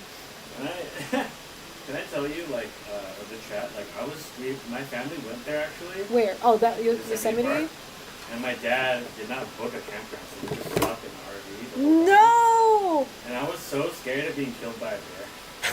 Are there bears there? Yeah. Oh, shit. There's so many signs of, like, beware of bear, like, everywhere. I was afraid the bear would kill me. I don't think I can handle a bear. As in, like, obviously not fighting, but, you know, like, outrun them, you know? I have no idea how fast they are, but... Oh, sorry, I thought you meant the other way. No, not the other way, no. Not the non-derogatory, or derogatory way. It's not derogatory. Whatever. Bears are very fast. No, I get it, but it's like, couldn't you, like... So they might be fast, but they seem like they suck at making sudden turns. What if I make, like, a really sudden turn, you know? And, like, do a zigzag run. Go, like, zigzag run between, like, woods. Go, like, shh, shh, shh. Okay. They can't do that, you know? Okay. They're gonna bump into the tree. Question. Which one do you run from, and which one do you have to scare? Black bears or brown bears? Which way do I have to scare? Because like there's a way to handle those two different bears, and it's completely different. So, is the Scare the bear. Scare the black bear. Okay, you're right. It's scare the black bear. Yo! Good job. But how do you scare them, though? Because they're bitches. No, how, though? Oh. How do you scare them? What do you do? You gotta get big. There's no way I'm getting bigger than the bear, bro. Like, I can't even tippy-toe. Like, I'm You see, like, probably half its body. there's like a black bear. Did you see that black bear where this guy smacked the guy? Black bear smacked him, and he was like, "Get away from here!" Did he slap the bear? I should slap the bear too. Like, bitch, don't you even try. No, I think the bear slapped him, and he's like, "Get away!" And then the bear left. Don't get in my face. Did you see the video of the guy? Like, the bear was at his barbecue, and he just, like, opened the gate to make the bear leave. He's like, get out. I know, I didn't see that. Get out now. Yeah, well, brown bears are the ones that'll fuck you up, though. Those, and polar bears. Polar bears and brown bears. The only way to outrun a bear is to run downhill because they can't run. Oh, you're right. They can't run full speed down the hill. They'll fall or they'll start tumbling. What if I start tumbling too? I can see myself not being able to stop and I fucking tumble. Kill myself. So then if you start tumbling, just do a double jump. What does that even mean? Oh, wait. How do I double jump? Do a cartwheel. Like James. I can't cartwheel. I'm going to kill myself. You can't double jump? I'm going. Why are you making it sound like it's a common sense to be able to double jump? Dude. Yeah, just double jump, idiot. What do you mean? You just double jump. Everybody knows how to double jump. Nah, ask your chat. he's gaslighting me. He's gaslighting me again. Make a poll. Can you double Chat. Is it normal to be able to double You can jump? make a poll. You're a fucking mod. I think he's gaslighting me. There's no. How you doing, Axe Armor? How's life treating you? Hopefully good, if not better. Bison incident? What the fuck is that? Oh yeah, a guy got like A guy got bison attacked by, like, a incident? bison, and then like sent him flying like 20 feet in the air. Bison yeah. going rampant and flung a guy in the air in Really Yellowstone Park. I thought you were talking about M. Bison from Street Fighter. I thought it was that too. Yeah, Oh, okay. we call him- I thought we were talking about Street Fighter Bison we too. call him Vega, some Japanese. Fucking gamer brain rot. I think we're learning to keep Selena from national parks. I mean, you don't fuck with the bear though. Like, you really don't. Like, I didn't drink my shake. though. if you're a Ryu But Hayabusa, I'm it is very hungry normal. today. It's okay. It's not gonna freeze it, I guess, or dump it out. It's gonna- Bro, you guys are so No, I cooked wanna with the eat it. gamer Let's- brain let's rot. just drink it then. Psychoner, you're cooked with everything. Oh, Melty! She's gonna bite you. She's gonna jump off. Yeah. Melty the cat. She was the one that was meowing the whole time, Jack. Oh, goodbye. She's here for like 2 seconds. She was here for 2 seconds. Are we talking M. Bison, the guy? No, not the guy with the cape. Actual Bison, the animal. Yeah, Melty's chill. Melty's very chill. Oh my god, someone called Melting it. She has a gender. Well, nobody knew her gender until now, so. They could have used they them pronouns when I thought. I don't think I can outrun any animal. Can you run Melty? No, absolutely not. If Melty really wanted to kill me, I think she can. Can you run Icy? If a cat really wanted to kill me, I think they can. Can you run Icy? I hope I can. I can outrun the lizard. Where is Icy? You Right there. did a Oh, sleepy no, hand. you're a sleepy company. Dictator, not boxer, I see it. But, yeah. No, but I think the zigzag method will work. Bears can't take sudden turns. Most animals can't. Can you do a zigzag? Yes. The answer is yes. Have I tried it yet? No, but I can. If I can imagine it, I can do it. You know what they say? If you can imagine it, you can make it. So I can make it. I don't know. What do you mean? The guy is 65 and survived a bison attack. You know, I would be bragging about that my whole life too if I were him. I would put that in my bio. The man who survived a bison attack. Are you saving the video reaction for next stream? Yes, and I'll probably do it tomorrow actually. I will do the video reaction stream tomorrow. I'm just going Yes. Just toss a bear in candy bar, then serpentine? What the fuck is a serpentine? What if the bear hard reads your zigzag? Well, at that point, I will have to acknowledge my demise. Like, at least I can die knowing that I tried and there was no way out of it, you know? I will take a full-on, you know, loss. Professional bison tamer. No, I'm good. You never fuck with wildlife. A deer can kill me, too, if they wanted to. A herbivore can kill me if they really wanted to. Humans are indeed fucking weak. We may have the brain, but... Should have labbed the Kuma matchup more. Honestly, I never lost a lot against Kumas in Tekken. Pandas, though, for some reason, I struggle. What the fuck? I lose more against pandas than I do Kumas. I don't know what it is. There's something about that Chinese bear. Rion, thank you so much for the 2,100 bits. I appreciate that. ありがとうございます。誕生日おめでとうございます。約束した通り小さくて。ありがとうございます。誕生日プレゼント。Thank you so much for the birthday present bits. I appreciate that. Thank you. ありがとうございます。That's a lot. That's a lot of bits. Thank you, thank you. I will buy something nice with it. Next paycheck. Thank you. If you encounter a mountain lion, you're fucked. I feel like any lion, you're fucked. Even the sea lion, you're fucked. Get any gifts for your birthday? On Huh? your birthday stream? No. Well, bits. Biddies? Biddies. Biddies? How much is 2100? That's about $20 worth of bits. I say 20, but it's probably less than that because Twitch takes a huge cutoff because they're a bitch. So Oh my god, people can hear Melty? She's pretty loud. She's so fucking, I'm so sorry. no, you're fine. My chat doesn't mind. See that screaming? That's my fucking cat. She will buy a cheeseburger. Yeah, I haven't had In-N-Out yet this trip. I was given the forbidden knowledge that In-N-Out is actually a Christian Yeah. fast food place. That's why they're not open on Sundays. Did you know that? Yeah, it's open Sunday. That's not true. Yeah, it is. Chick-fil-A's not open Sunday. Gil told me otherwise. Well, In-N-Out is also California, enough to be open Sunday. Yeah, it's only So Chick-fil-A. I was going through Christian propaganda this whole time. You know how, like, Idaho? Gil lives in California. No, I'm saying, like, they started opening In-N-Outs in, like, Tennessee and Idaho. Oh. Maybe out there. Ooh, $50. Oh, But yeah, so what else? Oh yeah, also there is a menu called the Flying Dutchman in In-N-Out. And it's apparently burger patty and cheese sandwiched with baked onion. So no buns. So it's like a what is it? Like a mustard glazed, I forget what it was. Yeah, grilled onion. Baked onions? Whatever it was. A cooked onion. Yaki for it. A cooked, yeah, exactly, a cooked onion. And I told Gil about this, but I was like, the only thing that's preventing me from ordering that isn't even because of the food, but the name is stupid as fuck. The SpongeBob ass name. I'm like, what am I gonna go up to the counter and be like, can I have the Flying Dutchman? You should do that. That should be your Like, that's the only thing that's preventing me from ordering that. Can I tell you something about your anxiety about that?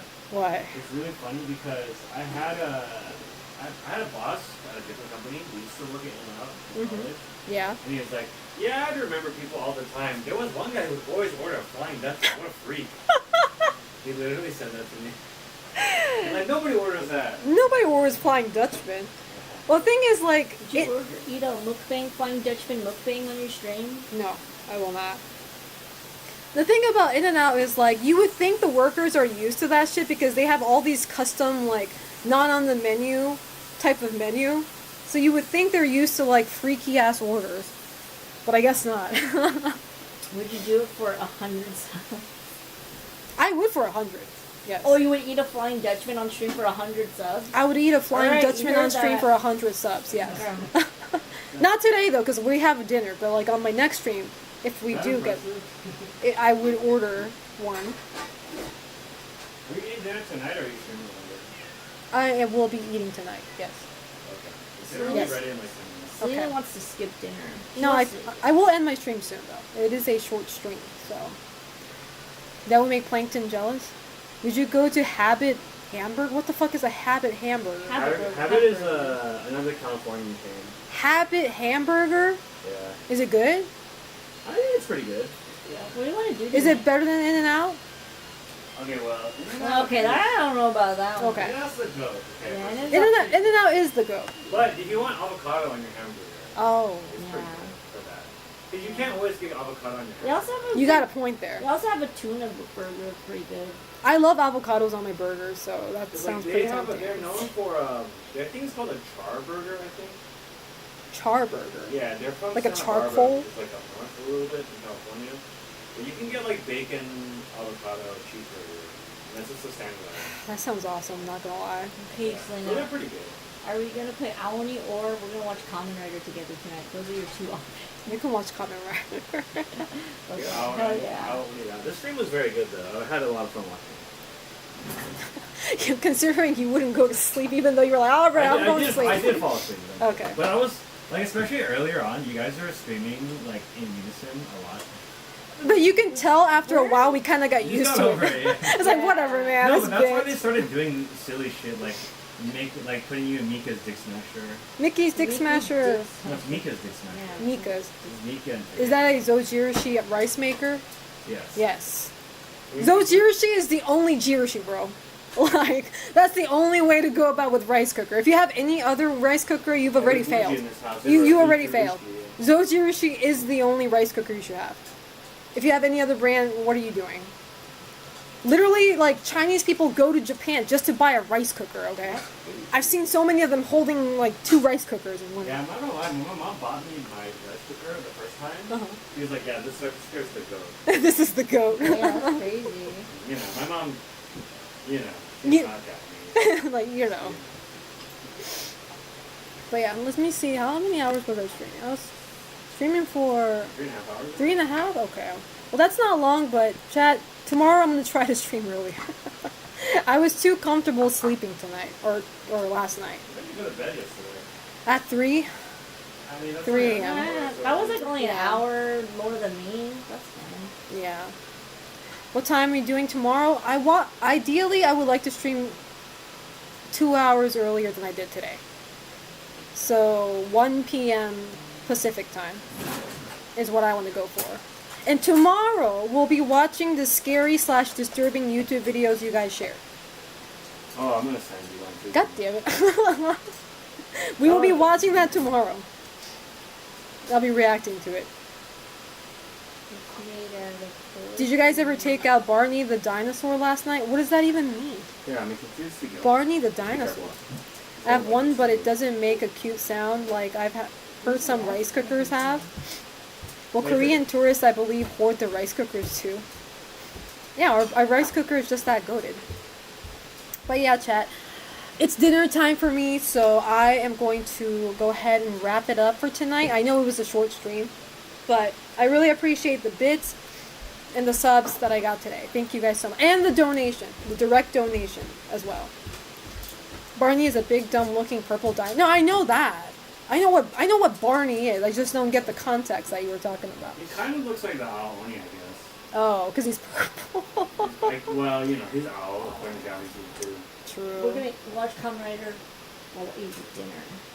Sure. Welcome to our family ritual, I guess. Yeah. Welcome to the family, son. Welcome to the dinner. But yes, so I will be back tomorrow, chat. Let me go ahead and find somebody to rate, though, before I go. I know it's a very short stream. I'll do a longer stream tomorrow. I just feel... It doesn't feel right to stream when everybody's eating dinner. Oh, So I will stream earlier tomorrow, so I don't have to overlap like this. Alright, I'm going to raid Tiffany Lockhart. She's playing Resident Evil 2. I'm not sure if it's the original or the remake, but whatever it is, either way, it's a good game, so...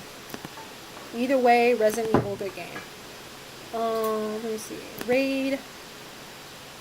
So everybody say hi to Tiffany when I get there. Tiffany Lockhart. Start raid. Okay. But yeah, I hope you guys gave me actual good videos. I didn't check the videos yet. I did start making the list of the videos I'm going to be watching tomorrow. And I see a few videos that has a thumbnail that's questionable, as in it doesn't seem like scary or disturbing, but it just looks cursed. I guess that counts too. I don't know, but thank you so much, Princess. I appreciate that. Thank you. I was just ending my stream, but I will be back tomorrow, though. I will be back tomorrow. Thank you guys so much for coming by. I will see you guys tomorrow. Stay safe. Don't do anything stupid. You guys know the drill. Have a good night. Bye bye. お疲れ様です。Rating now.